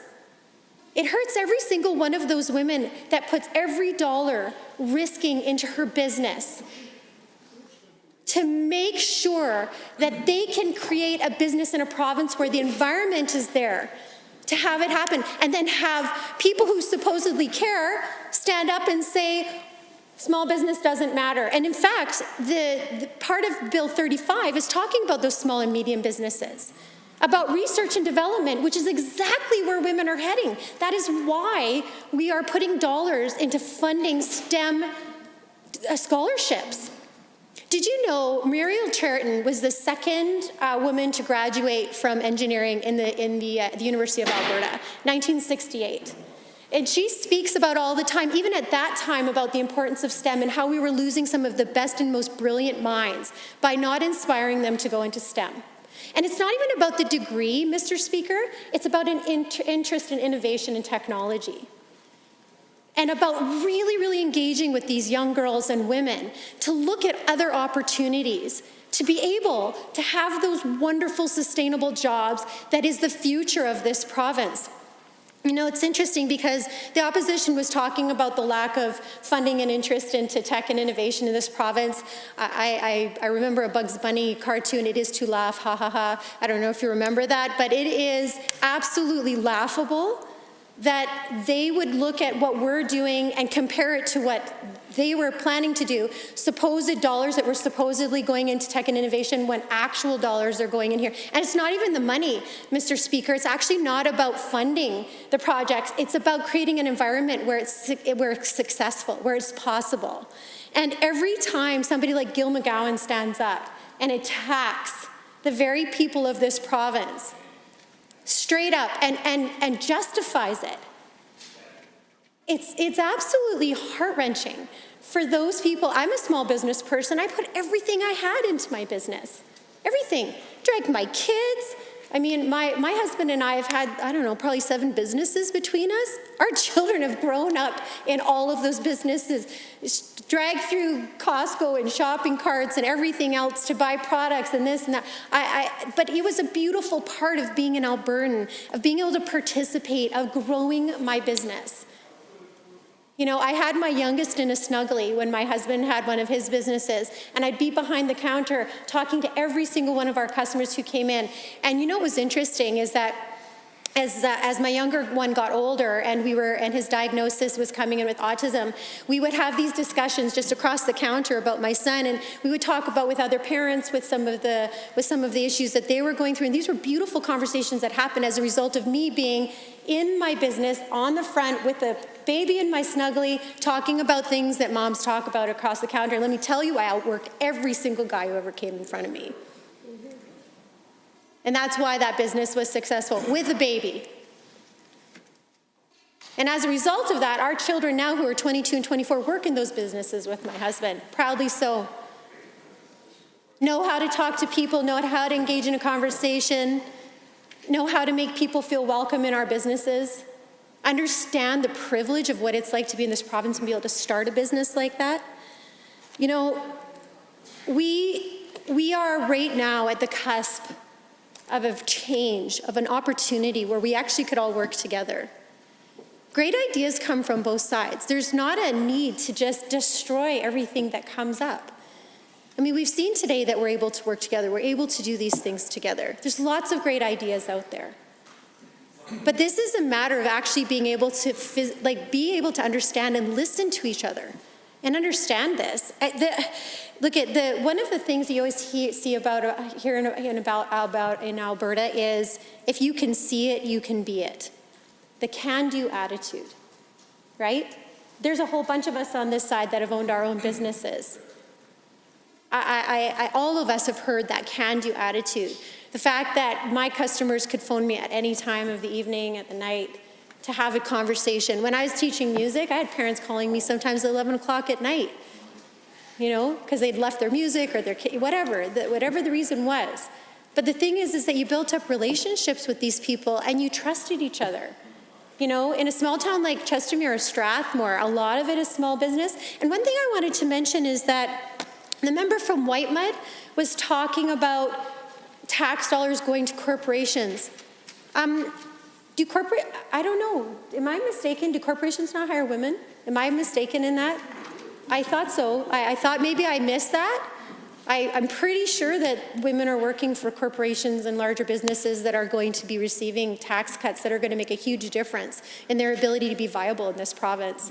Oh, and the other thing that I thought was really interesting is that, I don't know, anybody who's a rural MLA in here, we know about the small women's businesses that pop up and are probably incredibly successful, at least in my areas, as a result of large corporations being able to hire all of the people around them, women, men, you know, all of these wonderful, she was talking about, you know, retail and restaurant and tourism sector. You want to know how those become viable and successful is that you have to have a healthy economy. And to assume that those jobs are not directed at women is ludicrous. Absolutely ludicrous. My dad is a chemical engineer. He dragged me all over this province to every little teeny tiny town to meet draftswomen and draftsmen and people who worked in the sour gas industry, and I collected those little red pencils for like 100 years because I loved them. They always kept them for me, and they would make me hot chocolate in those really cold portables. And you know, every single time I went out to one of those places, I met incredible men and women who were working in the sector. Incredible men and women who were they are the shoulders on which we stand on in this province. And for Gil McGowan to attack those people, those businesses that are triggered because of corporation, oil and gas, agriculture and manufacturing. By the way, just in case you're interested and in case you would like to change your tune on women entrepreneurs, it is Women Entrepreneurship Day on November 19th. So maybe instead of attacking the incredible women in your ridings, you can go and give them a really high five and tell them they're awesome. Viable, competent, amazing women. We are not victims. Stop your war on women. Honourable members, Standing Order 29-2A is available. We are on Standing Order 29-2A. The Honourable, the Minister of Indigenous Relations. Well, thank you for recognizing me, Mr. Speaker. It's an honour to rise today. And I'd just like to elaborate a little bit on what the Minister spoke about on creating jobs, Mr. Speaker. With the help of many amazing ministers here, my ministry has been able to create many jobs, unlike what the opposition has been saying about no jobs being created. And let me just point out some of the jobs that we've created so far this year, in a time of pandemic when it's hard to get anything done, Mr. Speaker. One of the first things we got is the Red Crow Community College, a college down in southern Alberta. We did the groundbreaking just not that long ago, Mr. Speaker. 270 construction jobs, Mr. Speaker. I thought there was no jobs. There's jobs right there. 270, and that's not even counting all of the additions that are going to be put on for the many programs that other ministers have helped us supply down there. So it's awesome. The Elizabeth Mady Settlement, another amazing minister helped us out there. An Indigenous Housing Capital Program, 21 jobs, Mr. Speaker. 21 new jobs right there. The Métis Crossing, part of what we're working on for our whole Indigenous tourism operation. And that's just the start of it, the Métis Crossing. 700 jobs. 700 jobs, Mr. Speaker. That's just the start of it. They're just starting there. They've got an amazing view over the North Saskatchewan River, It's going to create a hotel, create jobs for the local people, construction jobs, ongoing. It's just an amazing program we've got going up there. In my department, we've got what we call the Aboriginal Business Investment Fund. So far this year, 150 full-time jobs. Yeah, 150. It's amazing. And we're just getting started. We're about to announce 8 more programs coming up. I don't even know how many jobs that's going to create. Lots. That's how many. Yeah. And then we've got the Alberta Indigenous Opportunities Corporation. We rolled out our very first program, 6 First Nations involved, 600 full-time jobs. Congratulations. 600. That's going to not only help that doesn't include under the natural gas program how many people are going to be employed, providing clean natural gas, lowering the carbon footprint, creating 8% of Alberta's power. What a partnership that is. 6 First Nations working together, partners in prosperity with Alberta, Mr. Speaker. It's an amazing program. We've got 2 Indigenous companies producing personal protective equipment. I was up at one, Mr. Speaker. Here there's 30 little ladies, 30 little gokums up there sewing away, producing personal protective equipment. You see the amazing mask I'm always wearing. Yeah. They're doing an amazing job there. We've got another company we just toured in Edmonton, another 30 employees creating every sort of personal protective equipment you can imagine, and they're just getting started. These things are growing. We're creating jobs all over the place. We've got, we were up at Fort Chip not long ago, a new school being built for 2 First Nations and a Métis Nation up there. I don't know how many schools we've got going in the province, hundreds, and other projects going on under that program. Infrastructure and road construction jobs, thousands of jobs being created there, Mr. Speaker. We've got our AOC projects. They're just starting to roll out. Just starting to roll out. The first one created 600 jobs. I can't even count how many new jobs are going to be created there. It's so exciting to be involved in that, and what an opportunity. And just thank you to all the ministers that have helped us out to get all of these projects rolling. We've also got, like I talked about, our Aboriginal Business Investment Fund. Everything from, they're smaller projects, but they create jobs in the communities. We've got service stations going. We've got a store up at Fort Chip that we helped get going up there. At the other existing store, a liter of milk. It's the home of the $20 liter of milk. Now they can buy it at regular prices, helps the kids get proper food and nutrition. These are just some of the projects we've been rolling out, Mr. Speaker, and we continue to roll out these projects, and there's going to be more and more jobs created as we go. So to say no jobs have been created, just my little department, look how many jobs. The other ministers are just getting started. You're going to see jobs rolling out time after time after time. This is giving hope to people of Alberta. Even my own daughter, who's an electrician, there's another woman, That's awesome. an electrician. But she heard about the new power project going up. She said, well, this is awesome. There's an opportunity for women like yourselves. There's lots of women that work in the electrical business, you know, and proud of what she does. Worked hard, did it all on her own. I was trying to make her be a secretary or something, and she says, Dad, I've been working with you for the last 10 years building houses. I'm going to be an electrician. And so she took it on all by herself, and now she's working in that field. So there's so many opportunities out there. We just have to keep not telling people there's no jobs. We've got to keep telling people there's hope. That's what people want to hear. They want to hear there's hope. Hear, hear. Thank you. Honourable members, we are back on the main bill, and I see the Honourable Member for Edmonton West Henday, followed by the Honourable Member for Sherwood Park. Thank you, Mr. Speaker. I appreciate the opportunity to speak to Bill 35, and just quickly touching on the last member's comments about Albertans are needing to see hope, and I agree that they need to see that, and that hope would come from if this government actually took action to fulfill their campaign commitment to create jobs, to strengthen the economy. And so they continue to wait for that. And in my conversations with constituents, whether it's in my office, people who are dealing with the effects of the pandemic, not being able to find work, or through my personal conversations as we call constituents on a regular basis, they are all hoping that this government at some point will take an opportunity, which they've had several up to this point in the last year and a half, to reflect on the decisions that they've made, specifically looking on the $4.7 billion decision that they made to give this money to the largest, most profitable corporations across our province and reflect on that and realize that it's simply not working. And now more than ever, in the middle of a pandemic, is an opportunity for us to take that moment. And we continue to hear members in the government talk about that the opposition NDP caucus is unwilling to work on a plan with this government. Well, simply, we're waiting for them to bring one forward at all. And we've been waiting 1.5 years for that. And so have all Albertans.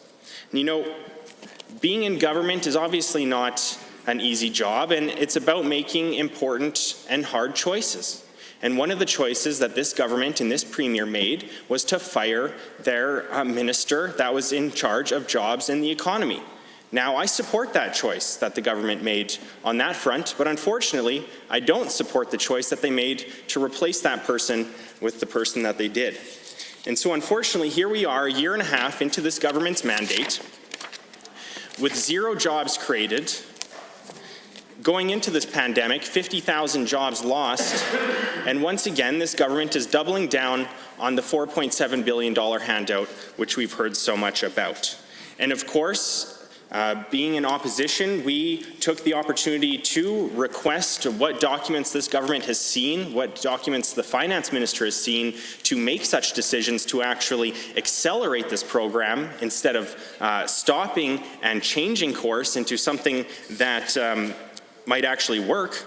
And unfortunately, there was no strategy behind that. There was no documents to show that the decision to invest that money was working, to give it to, give $4.7 billion to the most profitable corporations. And really what we've seen in the news, and even this week seeing more decisions made by corporations, is to take that money to buy back stocks, as we've heard so much about, to move their operations outside of Alberta, to amalgamate their corporations, which will inevitably lead to more layoffs across the province. Simply, their plan to create jobs is not working.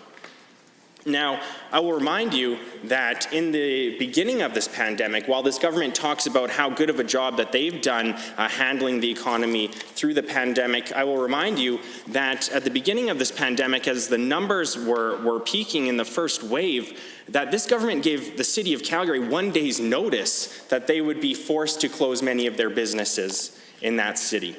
I wouldn't say that that is good planning by any means, Mr. Speaker.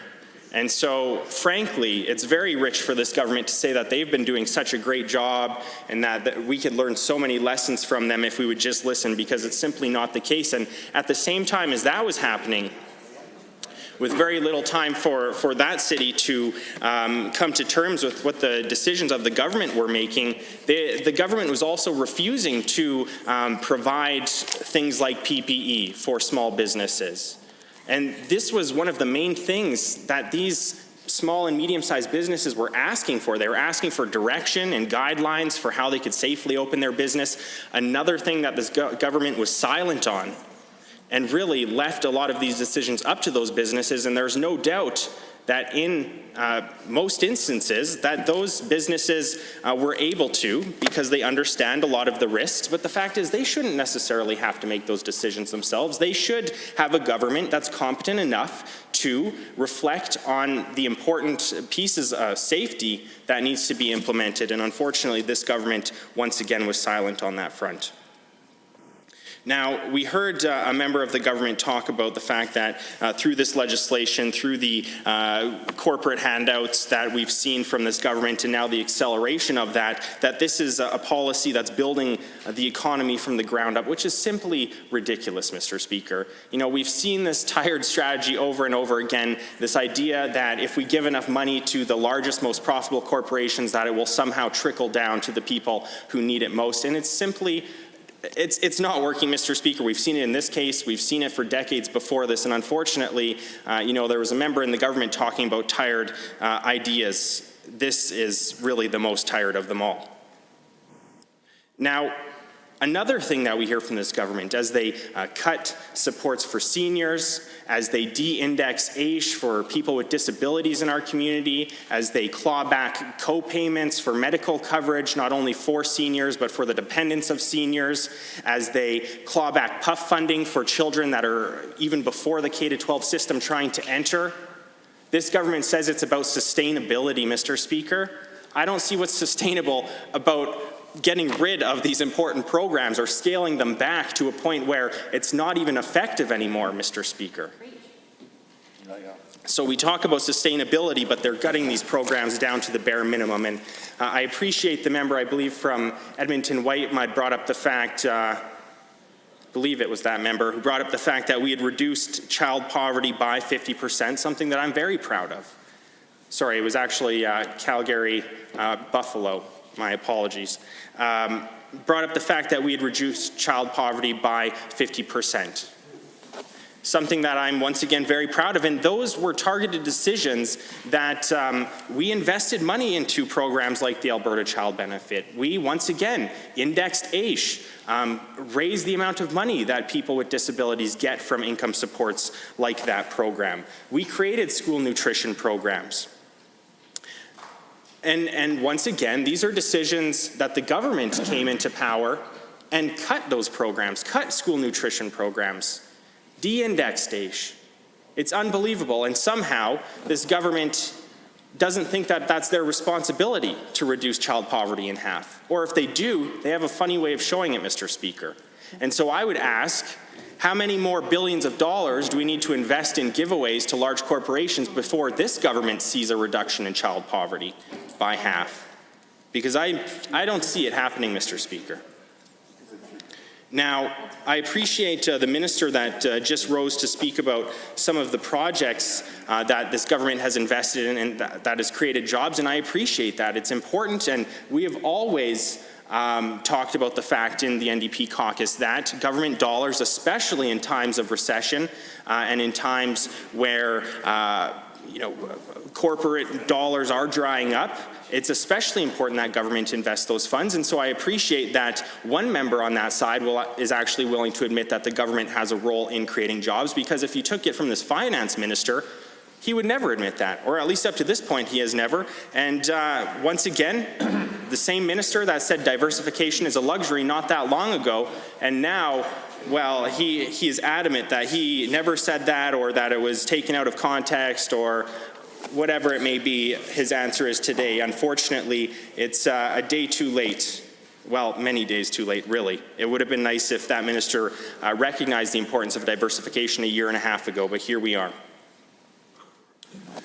Now, once again, when we look at the amount of people out of work right now, over 290,000 Albertans are out of work.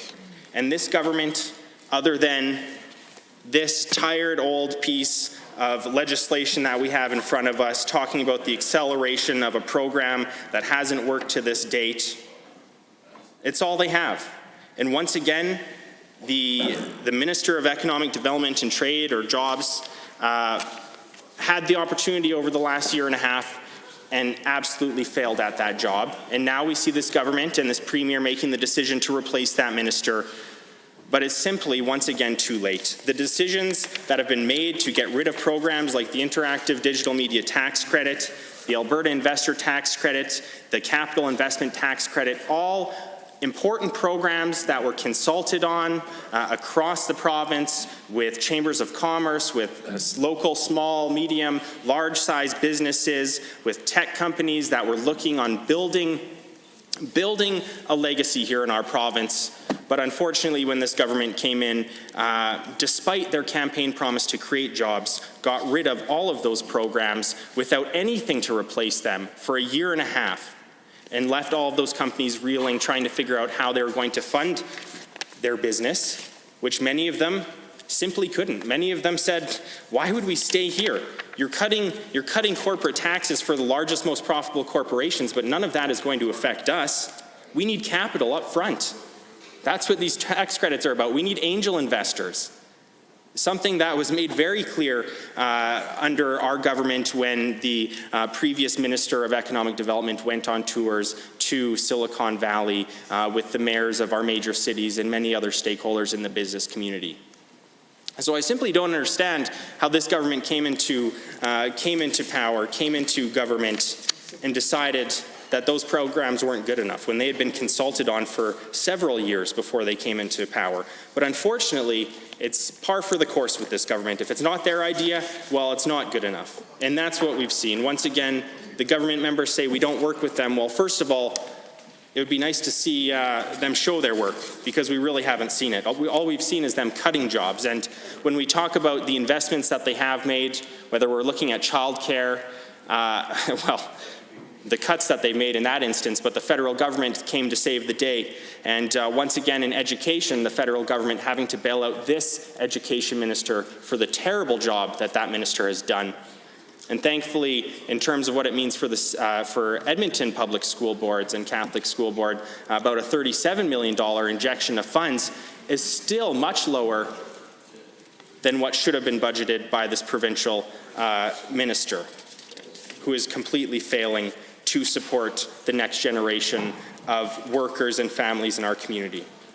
And not just in the K-12 system, we look at the terrible job that the advanced education minister has done in raising the interest rate on tuition, on raising tuition, on the chaos that the advanced education minister is creating across post-secondary institutions across our province, who are right now trying to find out how they're going to get rid of hundreds of staff because of the decisions of this minister, with very little time for input from other stakeholders, from input from the students. Absolute chaos, Mr. Speaker, and it really is across every ministry. No one is safe from the cuts of this government. What this government likes to call sustainability is really just a disaster for everyone who's affected by it. Now, when we talk about the decision to accelerate the $4.7 billion failed jobs plan from this government, the move-out plan for multinational corporations outside of our province. No jobs for your hand. There's a lot of ways to put it, but none of them are good, Mr. Speaker. But when we talk about that money to be invested or thrown away towards something that we're already the lowest costing jurisdiction across Canada, if not among the lowest, and instead of matching tax credit programs for digital media like we see in other provinces, instead of ensuring that we are on a level playing field for growing technologies that we're seeing, unfortunately, this government cut those programs once again. And while when we reflect back on the 4 years with the NDP in power, the projections of 2% growth going into our last year, I believe, and we compare it to what we're seeing now in the shrinking of the economy that we're seeing here in Alberta, it's absolutely laughable that this government thinks that they're doing a better job than really anyone. Because I would say that there's even, the member for Edmonton, Beverly Clairview, raised a very good point. I don't like, I don't like to give a lot of credit to the government in Ontario, but the fact is when we compare the two of what we have here, I am very surprised that I actually have to give it to Premier Ford that, in some cases, he's doing a much better job than our Premier here. And I only wish that this Premier would stand up to the people who are giving him his marching orders as much as the Ontario Premier would over there, because it would mean more investments in childcare, it would mean more investments in education and in PPE and important things that keep our economy going. And unfortunately, this Premier simply doesn't want to, as far as it seems, listen to anyone other than, large, profitable, multinational corporations who are doing well, just as well off, and unfortunately are the last ones who need support compared to small and medium-sized businesses. Honourable members, Standing Order 29-2 is available. 2A is available. I see the Honourable Minister of Finance. Well, thank you, Mr. Speaker. When I go back up to Grand Prairie, Wapiti on the weekends, I hear one thing. It's a real recognition that times are tough. But, Mr. Speaker, the common sentiment is this: times are tough, but we're so glad the government isn't made up of the NDP. I hear that time and time and time again. Mr. Speaker, the reason for that is the NDP had 4 years to govern. And during that 4-year time frame, tens of billions of dollars fled this province. 100 billion. And with it, tens of thousands of jobs and opportunity. Shame. And so, Mr. Speaker, the other, as I listen to the members opposite carry on, there's little recognition that this province is facing a pandemic within its borders. There's little recognition that, in fact, we're experiencing the largest contraction to the global economy since the Great Depression. There's little recognition, Mr. Speaker, that, in fact, our reality as a province right now is we've dealt with the largest collapse in global energy prices in modern history. And how much money there's no recognition of that, how much money Mr. Speaker. There, Travis? And here's the other cold truth. This government, Alberta's government, inherited a fiscal mess from the members opposite. During a time of declining revenues, the members opposite kept pushing up spending. And the members opposite brag about their record of supporting businesses. Well, Mr. Speaker, here's their record. They increased business taxes by 20%. Mr. Speaker, and then billions, tens of billions of dollars left this province. They introduced a carbon tax, Mr. Speaker. And with it, taxed utilities on every senior across the province, taxed every business that used energy. Every mode of transportation, Mr. Speaker, was taxed. That's the NDP record on the economy. And Mr. Speaker, the University of Calgary, the School of Public Policy has done some excellent research on corporate tax effects on the economy. They have done some important research that demonstrates that workers bear the vast majority of tax cost. Mr. Speaker, they concluded that for every $1 of CIT increase, corporate income tax increase, wages declined by 95 cents. So, Mr. Speaker, when the members opposite, when they were in government, raised corporate taxes by 20%, effectively wages in this province dropped from where they would have otherwise been. And, Mr. Speaker, we don't hear a lot about that. But that is the truth. Those are the facts. Mr. Speaker, I want to talk a little bit about the Innovation Employment Grant. This is a grant that is innovative. It is creative. It rewards incremental activity, Mr. Speaker, and it dovetails with our preferred corporate income tax environment. So, Mr. Speaker, it begins to phase out when taxable capital reaches $10 million, Mr. Speaker, the same threshold when corporations move from a small business to a general tax rate.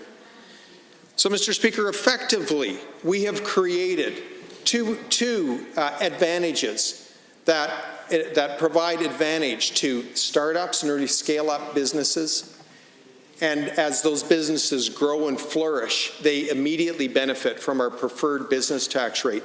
And, Mr. Speaker, we hear from the members opposite time and time again that it is only large, wealthy corporations that benefit from our job creation tax credit. Nothing could be further from the truth, Mr. Speaker. 75% of businesses in this province that will benefit from our preferred business tax rate file as small businesses under CRA guidelines, Mr. Speaker. We are assisting entrepreneurs in this province. We are assisting individuals who've invested all of their life savings, have worked 14 hours a day to build a business, have sacrificed, Mr. Speaker. That's who we're assisting with this job creation tax cut. That's why we are continuing with this policy that will attract investment and grow the economy. Hear, hear. Are there any other members who wish to speak? I see the honourable member for Sherwood Park. Well, thank you, Mr. Speaker. It is an honor to rise on Bill 35, the Tax Statutes Creating Jobs and Driving Innovation Amendment Act 2020. And thanks for spotting me, Mr. Speaker. We're having such a robust debate here this evening that I've never had to jump up so much in my life, maybe since I was in gym class. But it's good workout for my lower body, so excellent. But you know what, Mr. Speaker? Before I get into my main comments on Bill 35, which I'm very excited to talk about, we've been having a great back and forth here on Bill 35, both government side and opposition. And I want to go back to the comments from the member for Brooks Medicine Hat and the back and forth with the member for City Centre and Calgary Buffalo. You know, I think this is a great harmonious point we can make in this House, the people of Alberta's House, that we all care for Albertans and we all want what is good for Albertans. We might disagree, Mr. Speaker, on the path there, but you know, I think that was a great coming together moment for this legislature. Now, what I will say on that point, Mr. Speaker, is the NDP had 4 years to govern, and it was 4 years of economic devastation. The record is clear. Tried, tested, and failed. As the Minister of Finance spoke earlier, Mr. Speaker, it was a record of record capital flight, job loss, and most importantly, Mr. Speaker, in the province of hope, long the province of milk and honey, Albertans lost hope. It was a very, very rough period, and for the NDP to continue on with their socialist economic philosophy is just really almost too much to stomach. So before I get into my comments, Mr. Speaker, as to why I so strongly and proudly, like so many members, all members on the government side, support Bill 35 and the prosperity-generating power of tax reduction, tax relief for Albertans, including, wait for it, corporations. I said it, corporations, Mr. Speaker. Apparently they are people, including women, as the Minister of Multiculturalism and the Status of Women rightfully pointed out. I say to my colleagues in the NDP in this House with 87 members, and we are all privileged, Mr. Speaker, to be members here, for sure. I love representing my riding of Sherwood Park. I'm sure, like the other 86 people here, I think I have the best riding. Myself and the Minister of Service Alberta, I guess we sort of compete for that. We're in the same community. But I say to my opposition colleagues, walk away from the LEAP manifesto economics now. Walk away from the Gil McGowan aggression against Alberta businesses, including SMEs, small and medium-sized enterprises, and the kooky Corbynista economic philosophies. It is being rejected in the Western democratic world. They know it. It deeply bothers them, Mr. Speaker. So that is my advice. Now, on to why I support Bill 35, the Tax Statutes Creating Jobs and Driving Innovation Amendment Act. 4 main points that I want to drive home to this House are there's some important history lessons we need to learn, factual history, not Marxist revisionist history that we hear from the other side, but factual empirical history. The postmodernists won't like that, but that's okay. We're going to take a look at the international relations perspective as to why I support this bill as the member for Sherwood Park. Some local supportive stories, how about that, in our communities. So many people in Strathcona County are excited for the for the acceleration of the job creation tax cut, and then the supports for small business, as the Minister of Finance rightly pointed out, Mr. Speaker. So, to begin, let's just say, Alberta is open for business, and this bill reinforces that, right? So I've always said, and I've heard it in many corners talking to great constituents, Henry and Martha, good salt of the earth Albertans, Mr. Speaker. Oh, from Ripley, of course, yes, the House Leader is correct, yes.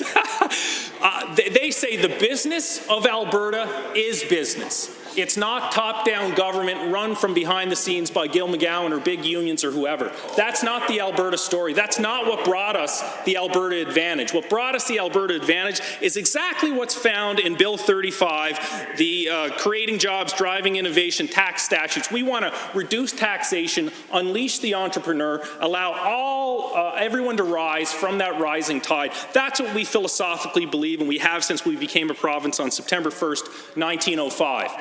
So let's do a little history lesson and see how this goes over. I know I'm probably going to cite through my macroeconomic North American analysis over the 20th century so some of the opposition's favorite political leaders, I'm sure.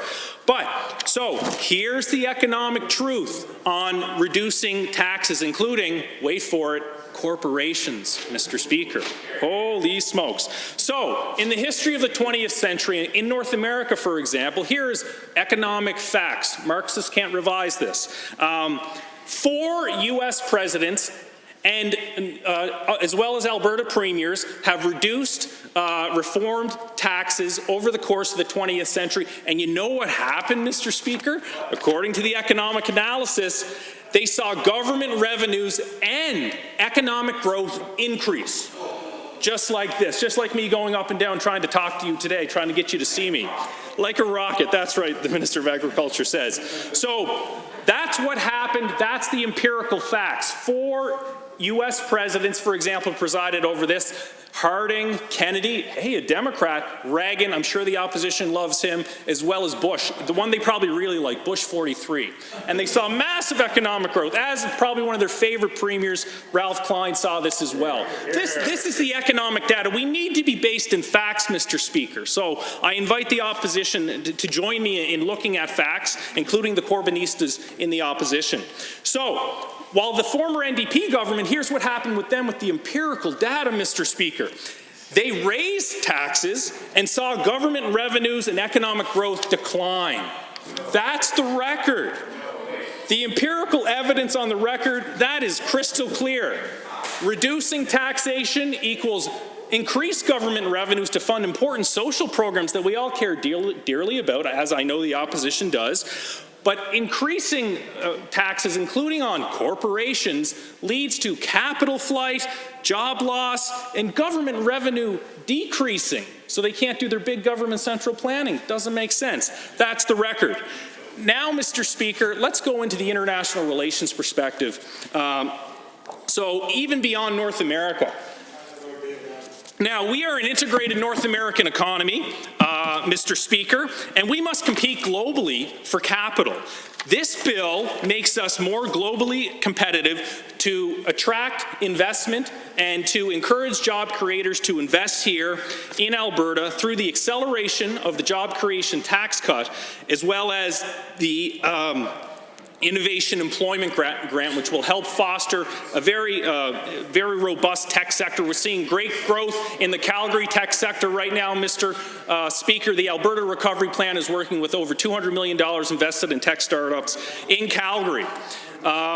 So now at 8%, our new corporate tax at 8% is 30% lower than the lowest provincial rate, and its combined federal, provincial, state rate will be lower than 44 states. And that's a very important point, Mr. Speaker. We're not just competing with the other Canadian provinces. As I've said many times in this House over 18 months, I believe in Albertan exceptionalism. We are peerless among the provinces, but we have to compete with Texas and Oklahoma and others, and they are very competitive too. So that helps keep us competitive. Globally, since the end of the Cold War, some of the largest economies in Asia as well, Mr. Speaker, have realized that the market economy is the way to go to lift people up and bring them into the middle class. Hundreds of millions have followed this path. Alberta is tried, tested, and true on this path for over 115 years. We need the opposition to come on board and, again, walk away from the kooky LEAP manifesto economics, Mr. Speaker.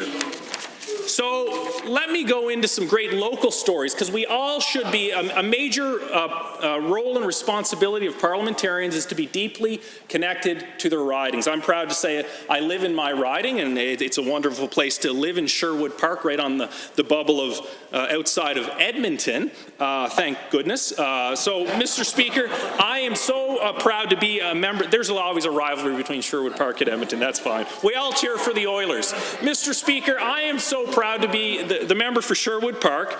And so here's some great local stories of people who are supporting Bill 35 and are excited for this amazing tax relief that will be provided.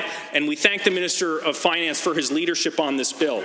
Now, Strathcona County is an entrepreneurial hub. We have over 5,000 businesses, small, medium-sized, and large corporations that employ many Albertans. Years ago, when Edmonton turned up their nose at the refineries, we said, come to Sherwood Park, we will take them. And that is why, one of the key reasons, we are the most affluent region in Alberta. That's a fact. The family income's $162,000 a year.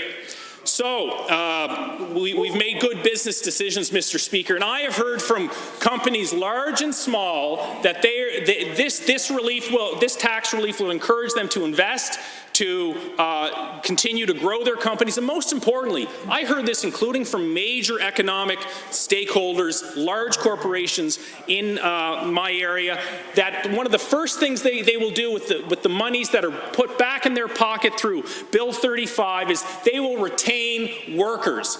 Shame on the opposition for vilifying business, for vilifying corporations. The corporate responsibility ethos is strong in Alberta. It just seems to have not been notified or passed on to the Corbynistas in the opposition. Mr. Speaker, Gil McGowan and the like, that's right. At the end of the day, we as Albertans, one of our founding creeds, even before the province became a province in 1905, Mr. Speaker, is that the people of Alberta, including their businesses, know how to spend their money better than the government does. That is a driving principle that most Albertans believe in, and that showed up in the thumping victory of this free enterprise government in April 2019 with a historic victory. This legislation, again, will support job creators critically because to maintain prosperity, we need the private sector to be humming along. It cannot be government-led. Government is here, Mr. Speaker, to set the conditions, absolutely. But, hiring tens of thousands of bureaucrats, as the NDP did at a time of great economic decline, while taxing businesses and making life hard through burdensome regulations was not the way to go. That's the economic record. It is one of total economic pain and little or no gain unless you were in a public sector union or something of that matter, Mr. Speaker.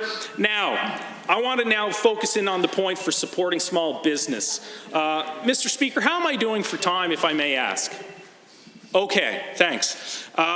Just to reiterate the great point that the Minister of Finance made, this is good.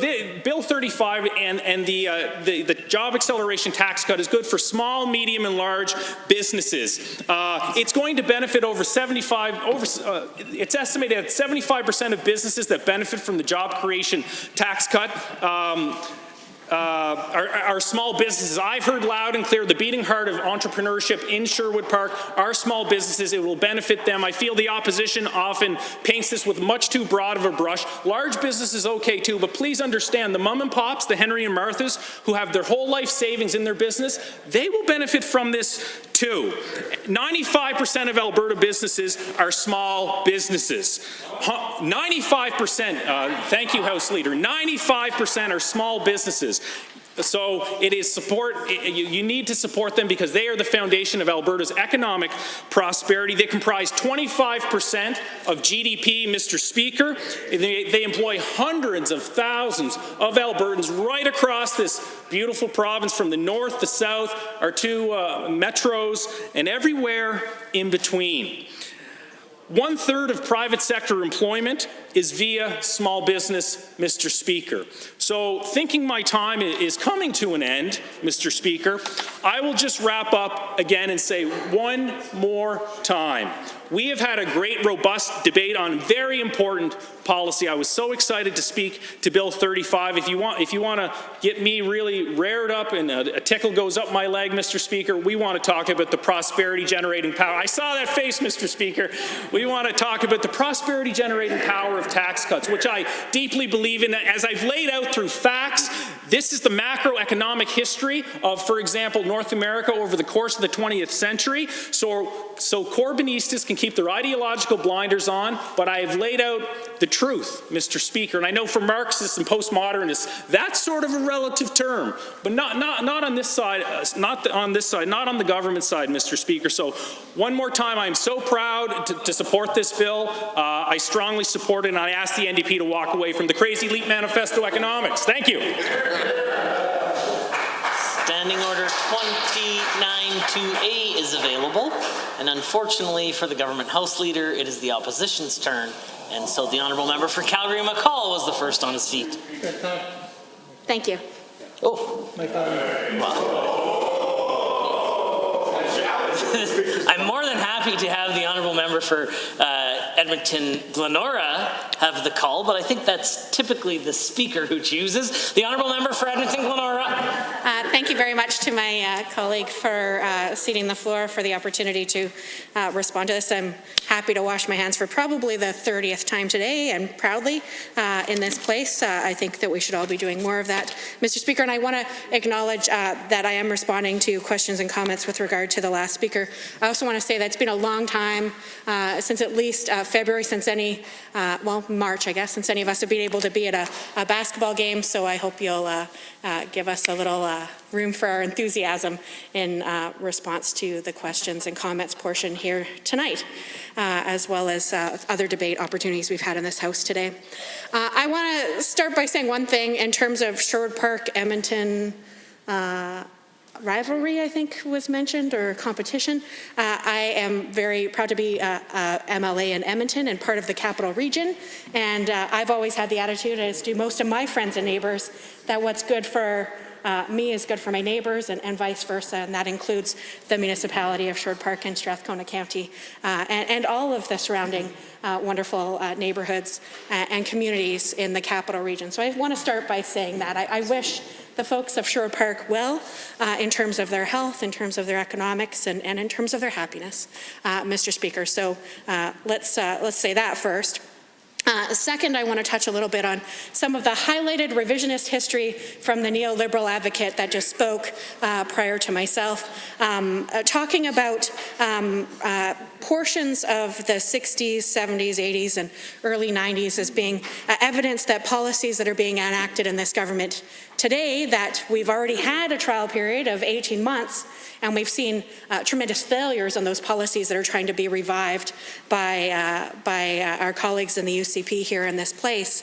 I don't think exactly bodes well for your ability to talk about today's economy and today's response to recycled old conservative ideas, neoliberal ideas from decades far past, Mr. Speaker. So to say that because something was done under George Bush's time and therefore it will work today in Alberta under the current regime, I would say let's look at what's happening today in Alberta. Let's look what happened when phase one of the $4.7 billion corporate handout was brought in. And I didn't say no jobs because we didn't know what was going to happen at that time.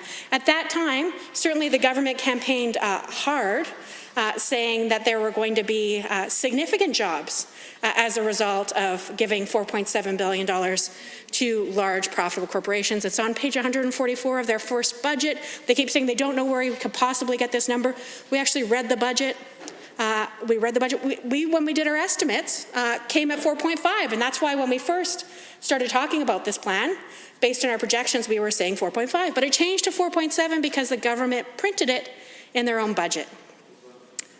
page 144, 12 squared. Such a nice number to be able to remember when you're in this place. So for my colleague to refer to economics of the 60s, 70s, 80s, and 90s, and therefore say that because there were some successes under these policies decades ago, we will therefore see successes when in this province, driving those same policies, what do we actually see?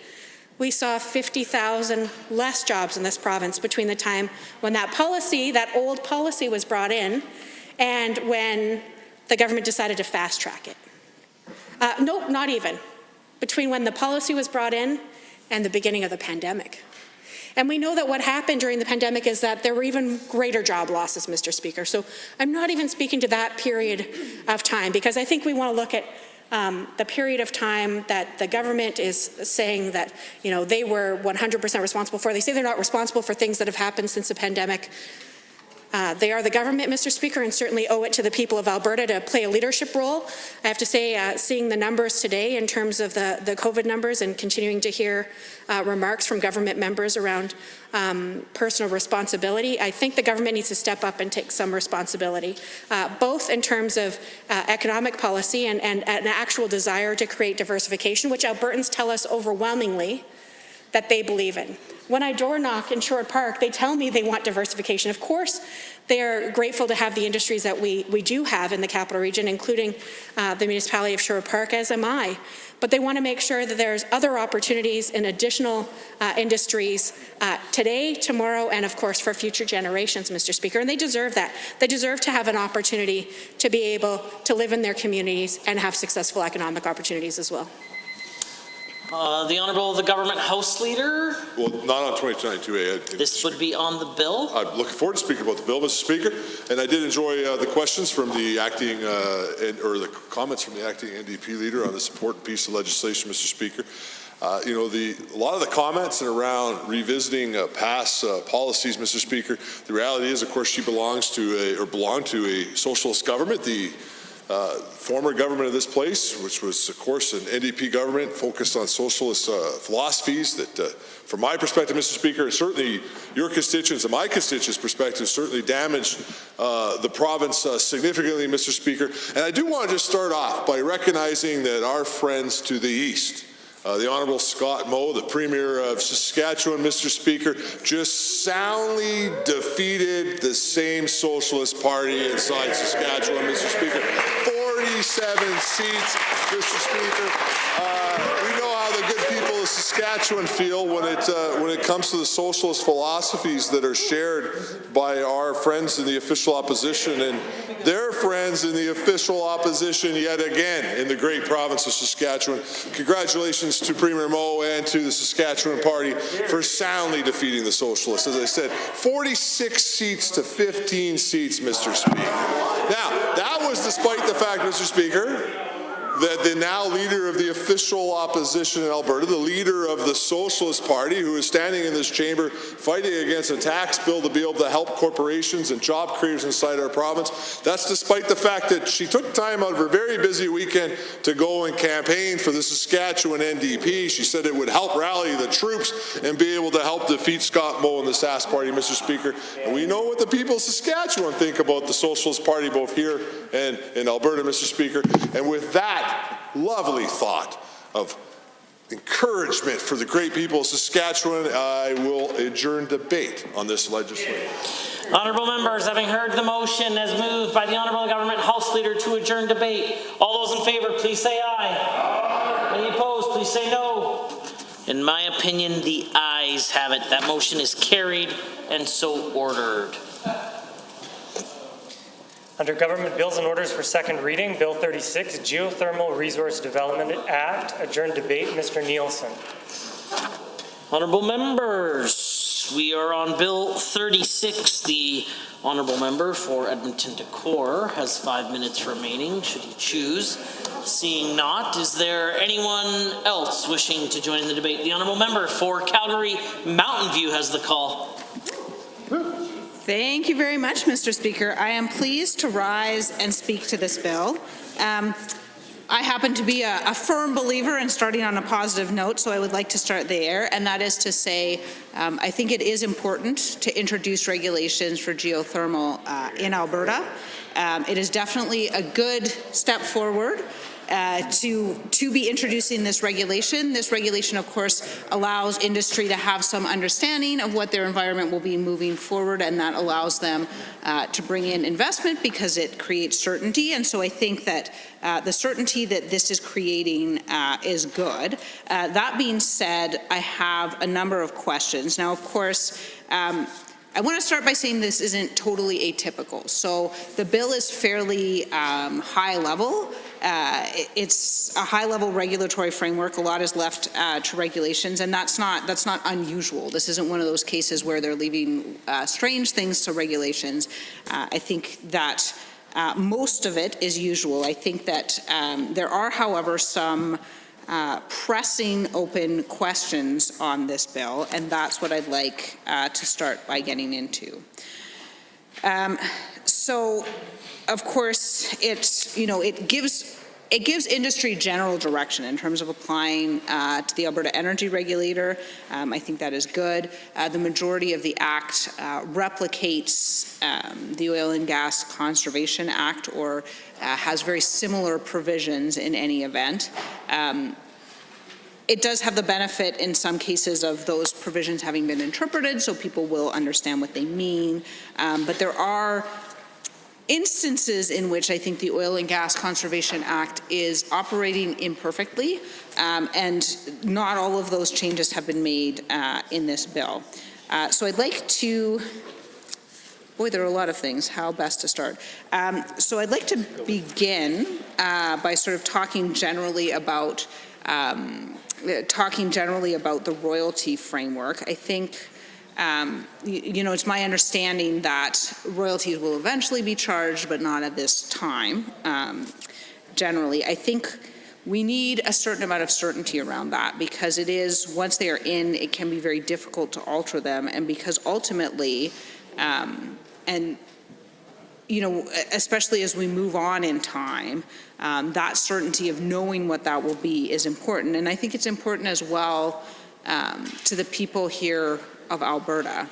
If we look back in time, and not wanting to relitigate old issues, but if we look back, 30 years ago, there are things that could have been done significantly differently in this province, and it would have put us in a significantly better position now.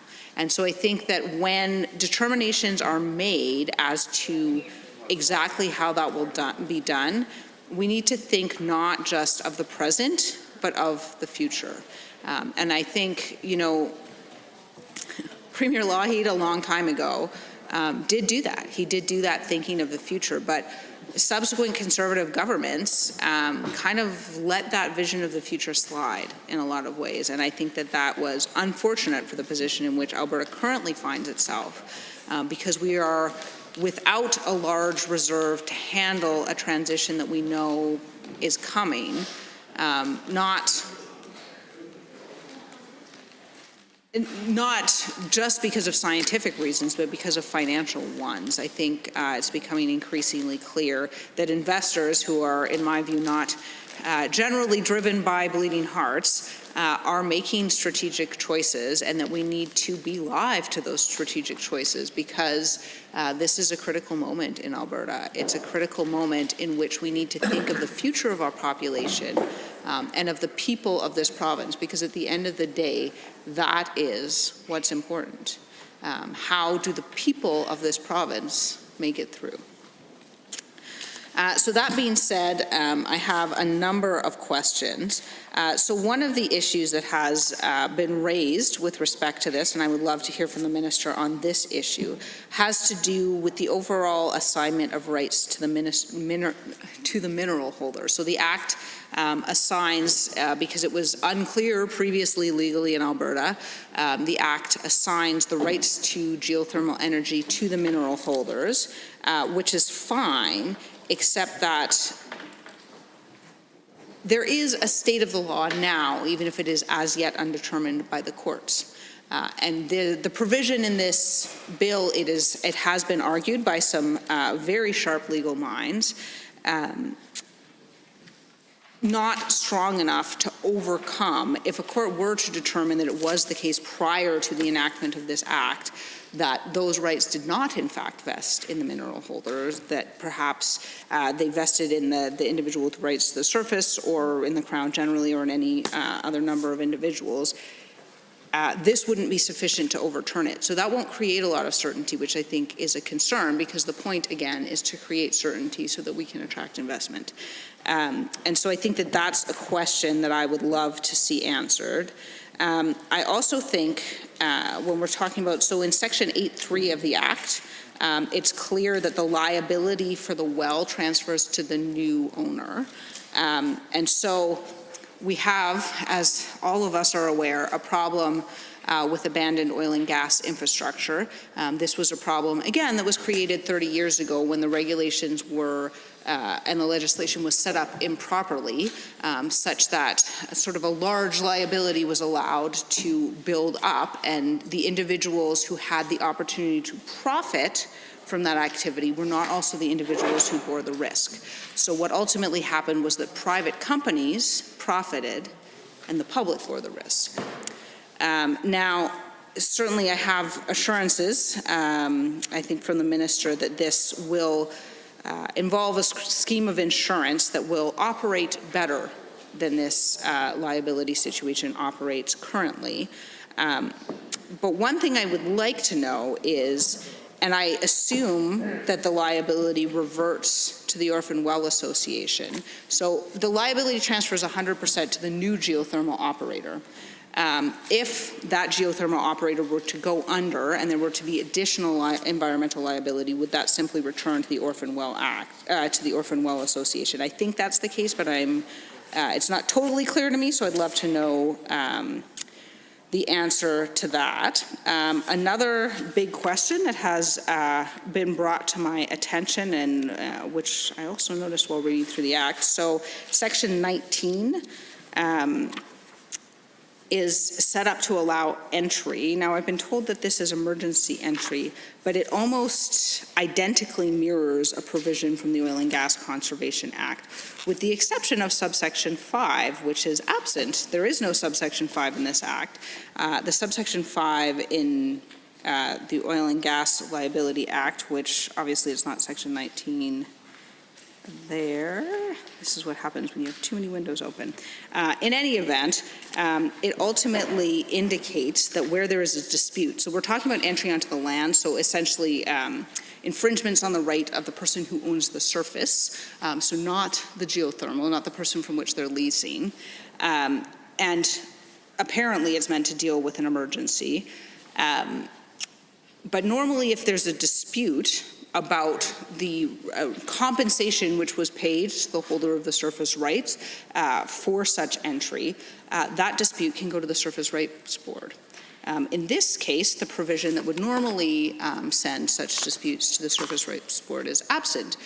So I'm curious why that is. I also think that if this is meant to deal only with emergencies, the language appears to be mirrored from elsewhere, so I'm interested in that, and I'm very, very interested as to why the Surface Rights Board is absent, because the drafters would have had to basically take the language and then omit that. So it was clearly an intentional choice.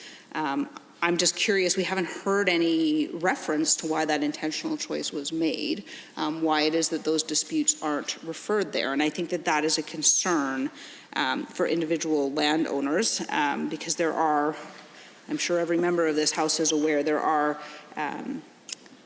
significant and ongoing disputes about a number of issues in the Oil and Gas Conservation Act, having to do with abandoned wells, having to do with entry onto land, having to do with things not being paid in a timely manner, contracts not being, and I mean, that's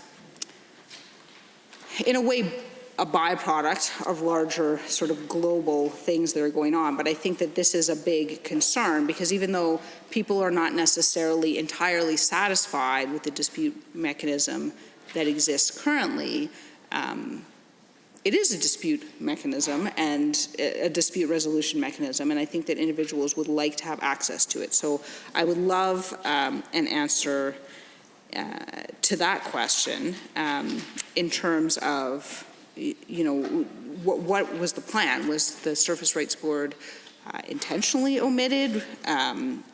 So that I would like to hear more about. I suspect that the minister has probably, I know that they've got ongoing consultations on this issue. We have ongoing consultations on this issue.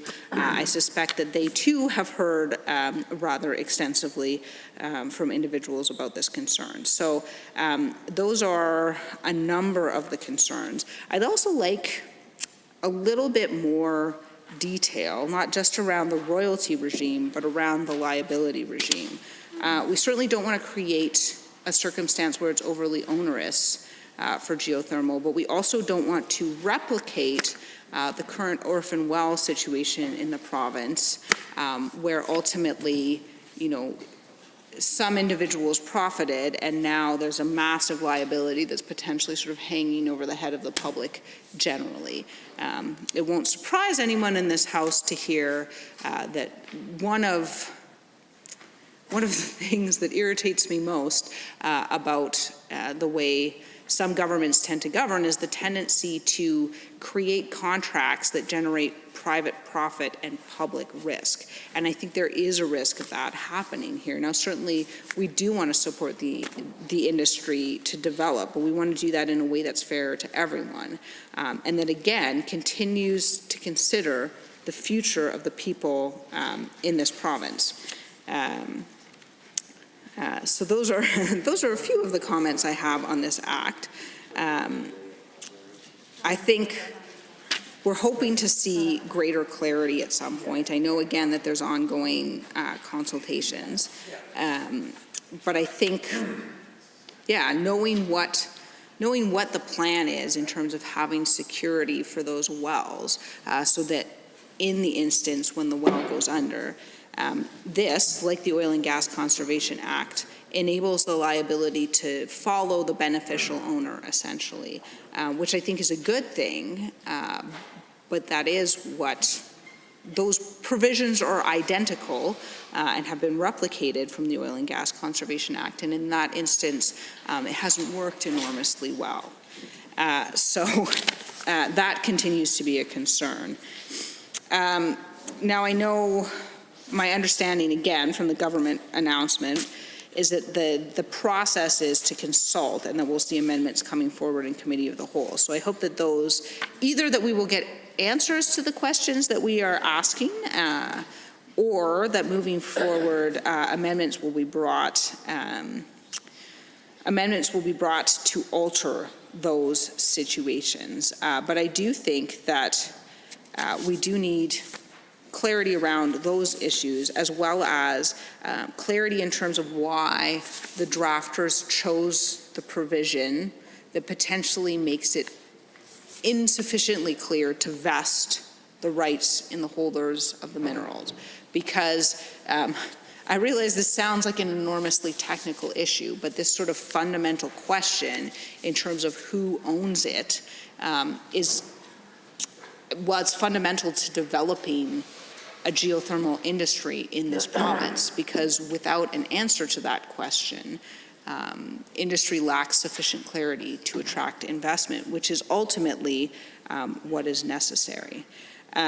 So that is a very, very long list of questions, but I would still like to say that in general, the concept behind it, the concept underlying the framework is good.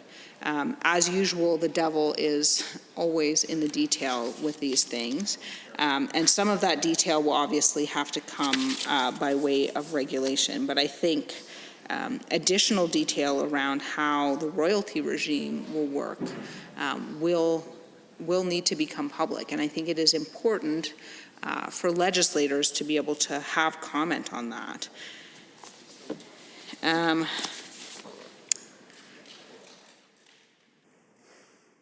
Okay, so that has been, I guess, a long list of questions.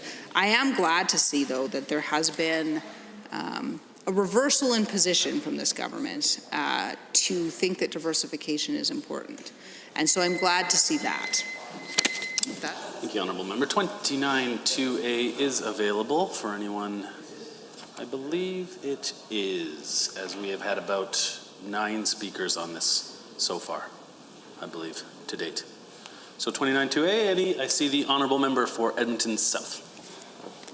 Thank you, Mr. Speaker, and it's always a pleasure to rise in this place and speak to the Assembly, and certainly it's a pleasure to speak and perhaps provide some comments and questions for my honourable colleague here from Calgary. I think it's been very interesting that a list of questions has been posed to the government that I think are very fundamental to how we do our work in this place, and I think it's important because as our official opposition energy critic, we have asked a number of questions, and the opposition has asked a number of questions that I think will further assist in the development of legislation as we move forward in this place. I think it's pretty disappointing that no member of the government would rise and actually reply to those questions. I think it's pretty disappointing that no member of the government would actually stand up here and explain and justify the decisions they had made, and I think it's pretty disappointing that the government feels it unnecessary or they are unable to answer those questions. And I mean, that's something that I think is my colleague would find disappointing. It's something that my colleague here who asked those questions would find troubling, because we as members of the official opposition, and I think all private members in this place, have a duty to ask questions of the government and debate our legislation as it's brought to this place. So really, Mr. Speaker, I think that when the government doesn't do their job, which is essentially what they are doing here by refusing to answer these simple questions, by refusing to actually acknowledge these questions, Mr. Speaker, and by refusing to stand in this place, especially right now during this 29-2A, and actually engage in the dialogue, I think that's a failure of our government. It's a failure of the government to actually go out and accomplish the duties that they were sent here to do, and to represent the people, and to answer the questions that come forward in debate. Because when they sponsor legislation like this, and when the Minister of Energy sponsors legislation,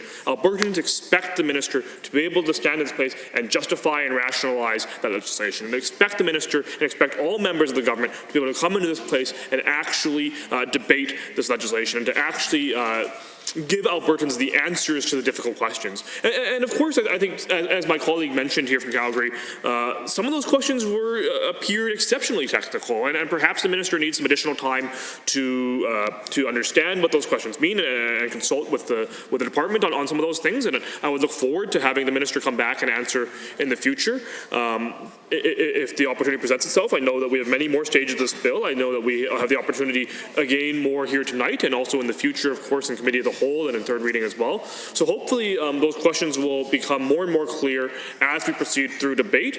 But until then, Mr. Speaker, I think it's pretty clear that by the government actually neglecting to stand and rise and answer those questions, by the government actually neglecting to do all those things, that they aren't taking this process seriously, that the process of legislation and the process of actually democracy and parliamentary democracy here in the legislature isn't being taken seriously. Indeed, the government is instead focusing on $4.7 billion in corporate giveaways, instead of focusing on the legislation that we should be talking about, and instead of focusing on actually debating and understanding the legislation we're talking about here. And Mr. Speaker, I think it's pretty obvious that when the government comes forward and says this is a bill that's going to be used to consult and potentially bring in changes and all these things, that being able to provide simple answers to the Assembly, and being able to provide simple answers to the Assembly, or even saying to the Assembly that the Minister would return with those answers in the future, is something that is fundamental to how this House should operate. This House should have that dialogue. It should have that respectful debate. And government members get up here and espouse that all the time and talk about how they want to bring decorum back into this place. And the Premier has said how he wants to raise the bar in this place. And it seems that today they are failing to do that. They are failing to actually engage in that debate. They are failing to raise the bar. They are failing to have that decorum. And I think that's something that Albertans would be pretty disappointed with. I know that my constituents, Mr. Speaker, would be disappointed if they knew that this government was refusing to answer questions. And indeed, Mr. Speaker, I've had many of my constituents write to me about how disappointed they are in this very government with their refusal to engage. Many times I hear that my constituents have written questions to ministers or MLAs, or constituents from UCP ridings have written letters to their MLAs as well, and have failed to receive any response. And it appears that the government is taking the same tack now with the official opposition. The people who were sent to this place, sent to this legislature to actually debate these bills and actually engage in the process of democracy and passing legislation. So Mr. Speaker, I think it's pretty clear that until we hear more from the government, that until the government is actually willing to get up here and do their jobs, do their homework, and come back and actually engage with the opposition, engage in the parliamentary process, engage in the democracy that we hold so sacred here in Alberta, Mr. Speaker, that Albertans will continue to be disappointed, and that Albertans will continue to not get the answers they deserve, and the opposition will continue to need to ask these questions, and that we'll continue to need to have these debates, because, Mr. Speaker, we know that as we move forward into Committee of the Whole and in the next little bit here, we'll have lots to say. Member, are there any other honourable members looking to join debate? I believe I see the honourable member for Calgary North. Well, thank you, Mr. Speaker. I rise to speak in support of Bill 36, the Geothermal Resource Development Act. Throughout my career as an engineer, I was fortunate to have been able to enjoy Alberta's economic advantage. Except for the last few years, I have witnessed economic growth in Alberta in the previous 4 decades while working in the energy sector. The energy sector has been and continues to be Alberta's leading source of economic revenue. Many of us in Alberta rely on the energy sector to support our families and create jobs and maintain jobs. Mr. Speaker, as we face a global pandemic, a decline in oil prices, and an OPEC plus oil price war, it is more important than ever to diversify our economy as outlined in Alberta's recovery plan. As we all know, the past 7 to 8 months have been difficult, which is why our government has launched the Alberta Recovery Plan. This plan centers on getting the economy back on track, creating jobs, and attracting investments. Mr. Speaker, today we are discussing the Geothermal Resources Development Act as introduced by my colleague, the Honourable Minister of Energy, to help diversify Alberta's energy sector and attract investment. Tapping into this form of energy would have enormous potential to diversify. This will diversify the energy sector itself, create jobs, and get Alberta people back to work. Alberta's decades of experience in drilling of oil and gas has provided Albertans with necessary skills to develop and manage geothermal energy. Mr. Speaker, Alberta has been a leader in the global energy sector, and developing geothermal energy has the potential to make Alberta a fierce competitor. This act introduces efficient and essential regulatory measures without compromising the red tape reduction policy that our government has laid out. Through regulations and policies, the geothermal industry will create innovative opportunities while also supporting renewable resources in the current energy industry. To overcome the challenges that accompany developing this resource, legal and regulatory work is necessary because it will help attract capital and investors into this province. Geothermal energy is a natural heat that originates from the earth and is harvested through mechanisms such as drilling into ground or by using hot springs to run a turbine. It can be used for heating and cooling or to generate clean electricity. It is environmentally sustainable. Thanks to advancements in technology, geothermal energy allows Alberta the opportunity to repurpose inactive oil and gas well sites and the potential to aid industries like agriculture and forestry. Alberta's geothermal potential lies underground at approximately 3,000 meters or deeper below ground level. Currently, Alberta has a policy for shallow geothermal projects which are above groundwater protection. That's why the Geothermal Development Act introduces regulations for geothermal projects that take place below base of groundwater protection. The University of Alberta has been hard at work researching this untapped potential. The university has identified potential to develop it on a commercial scale for up to 6,100 megawatts of thermal power potential and 1,150 megawatts of recoverable electrical power across Alberta's municipal districts. Mr. Speaker, currently, Alberta evaluates geothermal projects applications on a case-by-case basis. Therefore, developing a transparent and focused set of regulations will make the application process more efficient and transparent. Establishing clear policies that are efficient is necessary to monitor and enforce environment controls and set parameters for companies to operate. Developing a clean energy source like geothermal will help Alberta stay competitive in the global energy market while being environmentally responsible. Pilot projects are being conducted across Alberta by various companies such as Everlight near Rocky Mountain House, Razors Energy's oil geothermal co-production project in Swan Hills, and Alberta One, which is exploring geothermal potential near Grand Prairie. The proposed act also creates opportunities for Indigenous and rural communities that will help boost capital and Alberta's position on international stage regarding the use of innovative and clean energy. Mr. Speaker, developing geothermal energy here in Alberta will make it an attractive investment destination. There are many advantages to harvesting and exploiting geothermal energy. Albertans have the necessary skill set to develop geothermal energy. The Geothermal Resource Development Act repurposes inactive oil and gas wells sites, helps protect environment from carbon emissions, and uses the energy's natural heat.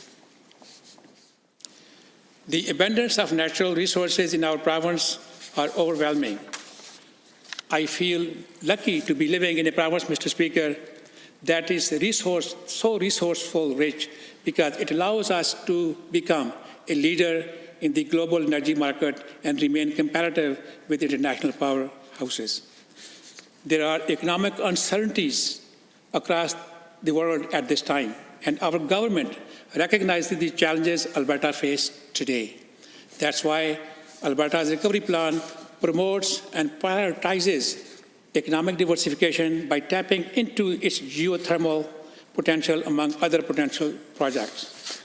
Alberta is steadfast and resilient province that has the capacity and ability to develop geothermal energy, and that's why I support Bill 36, the Geothermal Resource Development Act.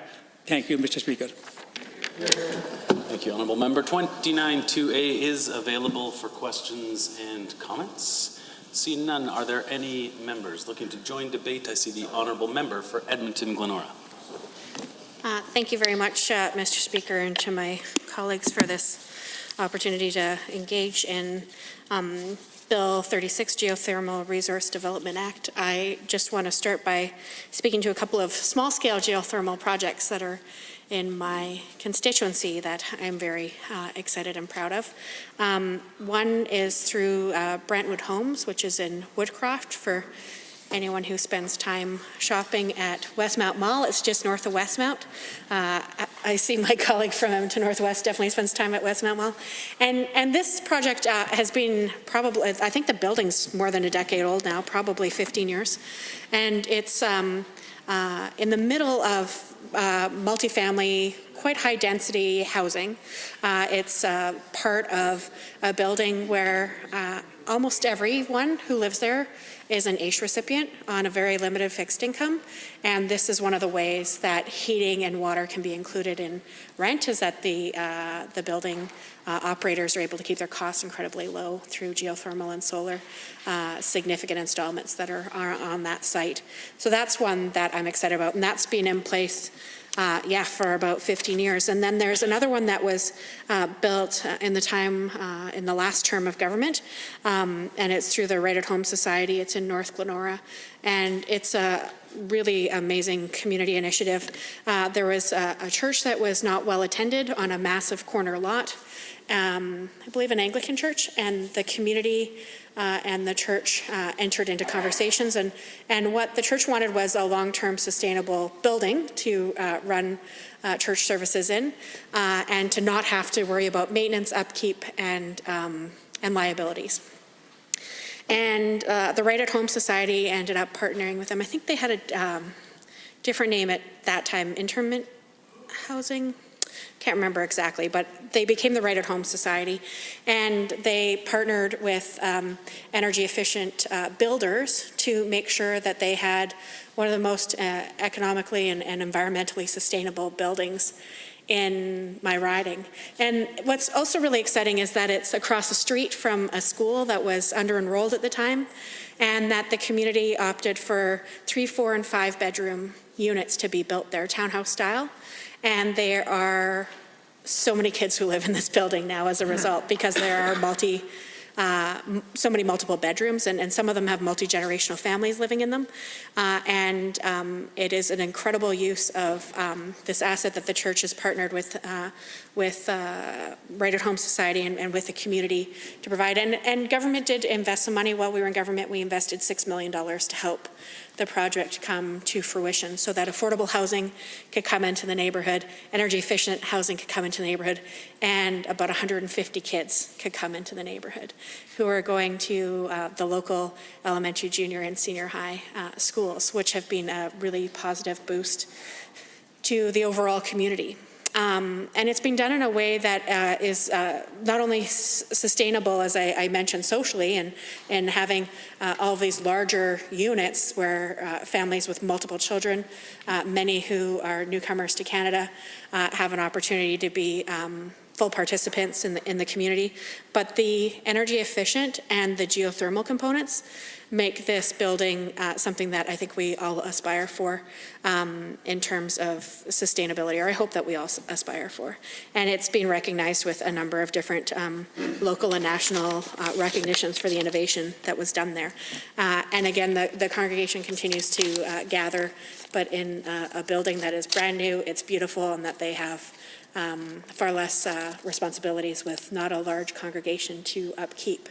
So it certainly is an exciting win for the church community, win for the neighborhood community, and certainly a win for the residents who live in these buildings. And I would also say a win for the school and for the sustainability of a great local neighborhood school. So I have to say that there's a couple of these projects that I was happy to be able to highlight, and certainly when I picked up the Bill 36, that was one of the first things I thought about were some of the small successes, but successes that we have. And certainly I know that the leader of my party, the leader of Her Majesty's Loyal Official Opposition, and our entire caucus are very keen to see diversification as an actual focus of any government here in Alberta. We know that it's important that we have good, sustainable, long-term, productive jobs and economies. And I am very proud to be somebody who grew up, who was born and raised in a province that has a very strong and rich energy sector. And I want to ensure that that's the case in a diversified way for future generations as well. So I think a number of very important questions have been raised by our energy critic, the member for Calgary Mountain View, that I do hope the government responds to in a timely fashion, because of course I think the concepts that are being presented are ones that most of us probably agree with. But we want to make sure that the specific details that have been raised and questions that have been asked so far are answered, and any additional questions that come forward. So I want to highlight one area of the bill, which was touched on briefly by my colleague. It's under section 19, entry on land, and specifically I'm going to talk about subsection 2, sub 1, It reads, a person shall, before entering on any land under subsection 1, give prior written notice of the person's intention to enter to the owner and the occupant, unless it's impractical under the circumstances to do so. And that is a huge gap that's being created. So the first part says shall, that it's an actual requirement, and it says written notice, but then there's a huge swath created by government in this wording where it says unless it's impractical under the circumstances to do so, which seems like a huge, if it's something is so important that it shall be done and it must be done in writing, then why would we deviate from that and create such a massive, I don't want to say loophole, because I certainly hope that that isn't the intention, but such a massive area for the shall and the must to be ignored in such a substantive way. So that is an important area that I would love to hear anyone from the government caucus respond to with some very clear rationale as to why the unless it's impractical was added to the bill, because that is a huge waiver of responsibility and probably of liability. I'm guessing government was wanting to create less liabilities for probably energy companies who might need to access these sites, but I'd like to have further clarification on that. In subsection 3, so 19 subsection 3, says a person who attempts to enter the land under subsection 1 is prevented from entering. That person may apply to the Court of Queen's Bench for an order permitting the person to enter the land for the purposes specified in the order, and an order so made may be enforced by the sheriff. So again, this speaks to, in the previous section we talk about giving prior written notice, but it doesn't say that the prior written notice needs to say what the purpose is, and it's being anticipated that somebody might prevent someone from accessing their land or the work site.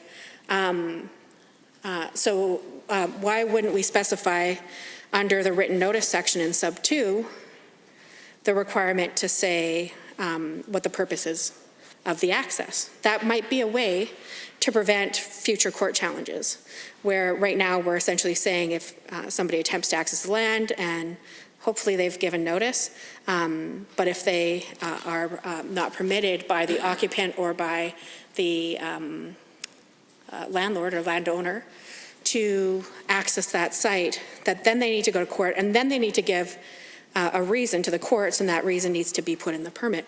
Why wouldn't we say that in the prior written notice the purpose for access be identified? I think that that would be a way to streamline things a bit and create a greater understanding between the person who's there to access the site or the land and the people who might be preventing that from happening. So I think that that's a question that I would also like the government to answer. A person who enters the land under subsection 1 shall compensate the landowner or occupant for direct expenses and for any damage to the landowner's or occupant's land, crop, or livestock arising directly from that entry. I think this language, when I started reading that section, probably was pulled from other oil and gas legislation around accessing land for the purpose of servicing wells and other pieces. But when I think about specifically the scope of geothermal and some of the scale, I'm wondering if that's the best comparator. Perhaps it is. Again, I'd like to have some clarity, ideally from the sponsoring government minister, but if not, from members of the government caucus to be able to give that clarity to these 3 sections, 2, 3, and 4, subsections 2, 3, and 4 under section 19. Those are a couple of the points that I wanted to raise at this stage in the reading, and hopefully we can get some greater clarity in response to those points that I've raised, as well as the points that my colleague, the Edmonton member for Calgary Mountain View, has raised. I think that in theory we want to get behind this bill and we want to be able to support it, but certainly greater confidence and greater understanding around some of the choices that the government's made to date would make it easier for us to do that. Because I do, in my heart of hearts believe that Albertans want a diversified economy. They keep telling us that over and over again. They don't want us to give up existing segments within the existing economy, but they know that it's important to have diversified revenue, diversified economies for long-term sustainability of our province and for their own individual long-term economic sustainability as well. When I look at some folks who I think have been very effective in diversifying their economic streams for individual households, for example, I'm thinking of people I know who are in the arts community, in the visual arts, who have worked not only to make sure that they do fine art, which is often a passion, or specific commissions, which is also a lot of fun, but that many work to ensure that they have a stream that's related to public art as well, and public beautification of our cities or our communities or our counties or MDs, because they want to ensure that they're contributing to the larger society, but also the economic security that you get from having a large-scale project like public art or art that's displayed in large corporate environments, certainly as well. So, and then of course many teach as well. Teach to foster other artists, but also to create additional economic revenue streams for their own families. And I don't think anyone would say that that artist who happens to do fine art, commissioned art, public art, and teach is not an artist. They certainly are. They're smart artists who've diversified the revenue streams they have to be able to focus and provide for their families and for themselves. And I certainly want to continue to be an energy province. I want to be able to have long-term economic and environmental sustainable energy practices in this province. So when I think about the example of a visual artist working in all those different mediums and different strategies to diversify their family's income and be able to focus on their strengths and talent, which is certainly being an artist, I know that we can do the same in the province of Alberta. I know that we can have a strong oil and gas sector. I know that we can make sure that we are working in renewables, and I know that we can get more value add out of the raw resources that we do have. So for those reasons, at this point, I hope that the government does get back to us with some answers on the questions that we've raised, because I think that it's important for all of us to have the information to support us in making the best decisions around this legislation and any other piece of legislation that comes forward in this House. So those are a couple of the points that I wanted to raise at this point in debate, and I do sincerely hope that government members fight to get up next and be able to answer some of the questions that I've raised, as well as my colleague from Calgary Mountain View, because I think it would help us with the process and with our confidence in this legislation as we move forward. Thank you so much, Mr. Speaker. Thank you, Honourable Member. 29-2A is available. Should we have any takers? Seeing none, are there any members wishing to join debate? I see the Honourable Member for Drumheller-Stettler. Thank you, Mr. Speaker. It's an honour to rise and speak today in support of Bill 36, the Geothermal Resource Development Act. Albertans are certainly growing tired of these unprecedented times we are living in. They're asking for results, and our government is delivering through economic and energy programs such as geothermal energy. Alberta's thriving energy sector used to be the driving force of our economy. It insulated us from the economic frustrations that ran rampant through Eastern Canada. However, under previous governments, taxes were raised on our province's job creators, even as global oil prices were dropping. Mr. Speaker, we've been looking for opportunities to grow and innovate. Alberta's government has been growing in new sectors and expanding old ones into new areas of innovation and technology, looking for ways to renew the Alberta advantage while modernizing our power generation industry. Geothermal energy is a solution to this challenge. It is a solution to generating clean, efficient, and cost-effective electricity and providing it directly to municipalities, Indigenous communities, industries, and rural areas of the province. This is an exciting prospect as the tools and resources are already available to build and use geothermal in Alberta. We're able to repurpose inactive oil and gas wells and sites. Not only are we reusing and recycling existing infrastructure, such as well bores, roads, and pad sites, we're also reducing the time it takes to construct and bring online a geothermal plant. In my own riding of Drumheller-Statler, we're looking at an abundance of orphan wells. Through Bill 36, our government sets out the framework that will ensure geothermal projects can use these existing orphan wells to reach the necessary ground level to generate heat. Albertans also provide advantages to the emerging industry. Our Made in Alberta technical engineering and decades of drilling and geological expertise make us a very attractive option to invest in with confidence for positive results. While it is unfortunate to see so many talented and hardworking oil and gas workers out of a job, there is hope with new opportunities in geothermal power. This is a perfect example of bridging our specialized oil and gas and technical drilling sector in a new and emerging energy sector. Albertans are innovative, and applying this quality to geothermal energy provides us an option to not only reclaim, but also repurpose those sites, providing a real advantage to the province and to the rest of the country. 3 pilot geothermal projects are already underway in our province. Razor Energy is piloting a co-production project from the Swan Hills mature oil field. This project, done in conjunction with the U of A, will combine the power of geothermal energy with existing oil and gas infrastructure. This project will allow us to retrofit geothermal energy technology onto the existing oil and gas framework. Not only will this project be environmentally friendly, providing a renewable source of energy, but the technology will also reduce the cost and infrastructure needed to bring electricity to Alberta's grid. The other 2, one from Alberta number 1 near Grand Prairie and the other from Ever near Rocky Mountain House, are testing the potential of geothermal to supply heat and power to the communities. This technology, demonstrated in the Ever project, has prospects for commercial development and export opportunities. This bill helps provide clarity on the policy and regulatory requirements surrounding this emerging industry. This current legislative framework does not address or regulate geothermal resource development, and as such, approvals for projects are on a case-by-case basis. Moreover, this bill is an incredible opportunity for our province to compete with other jurisdictions like Saskatchewan and BC, who already have regulations in place. During the last campaign, we unveiled a detailed plan for geothermal energy in Alberta. We intend to deliver on the mandate to get geothermal up and running as we strive to get Alberta's economy back on track and to bring quality jobs back to our province. By proposing the creation of new enactments, we will be able to establish a legislative framework that balances the need for certainty and clarity while preserving the flexibility to adapt to a growing sector. Our recovery is based on common sense projects such as geothermal. Bringing balance back to Alberta's finances and creating investor confidence is a must.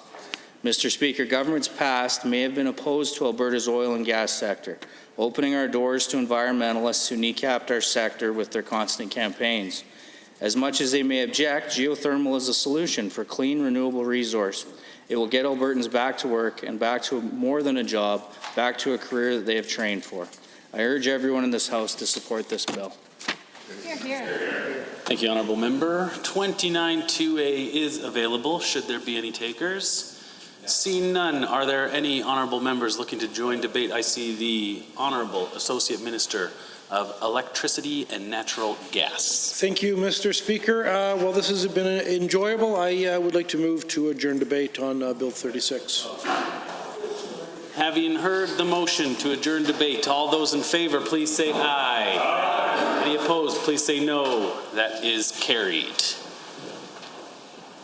I see the same Honourable Associate Minister of Natural Gas and Electricity. Thank you, Mr. Speaker. I move that the Assembly adjourn until 1:30 p.m. on Tuesday, October 27th, 2020.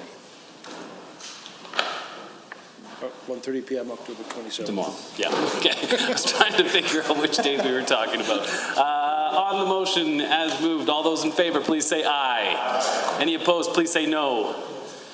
That is carried. For clarity, tomorrow at 1:30.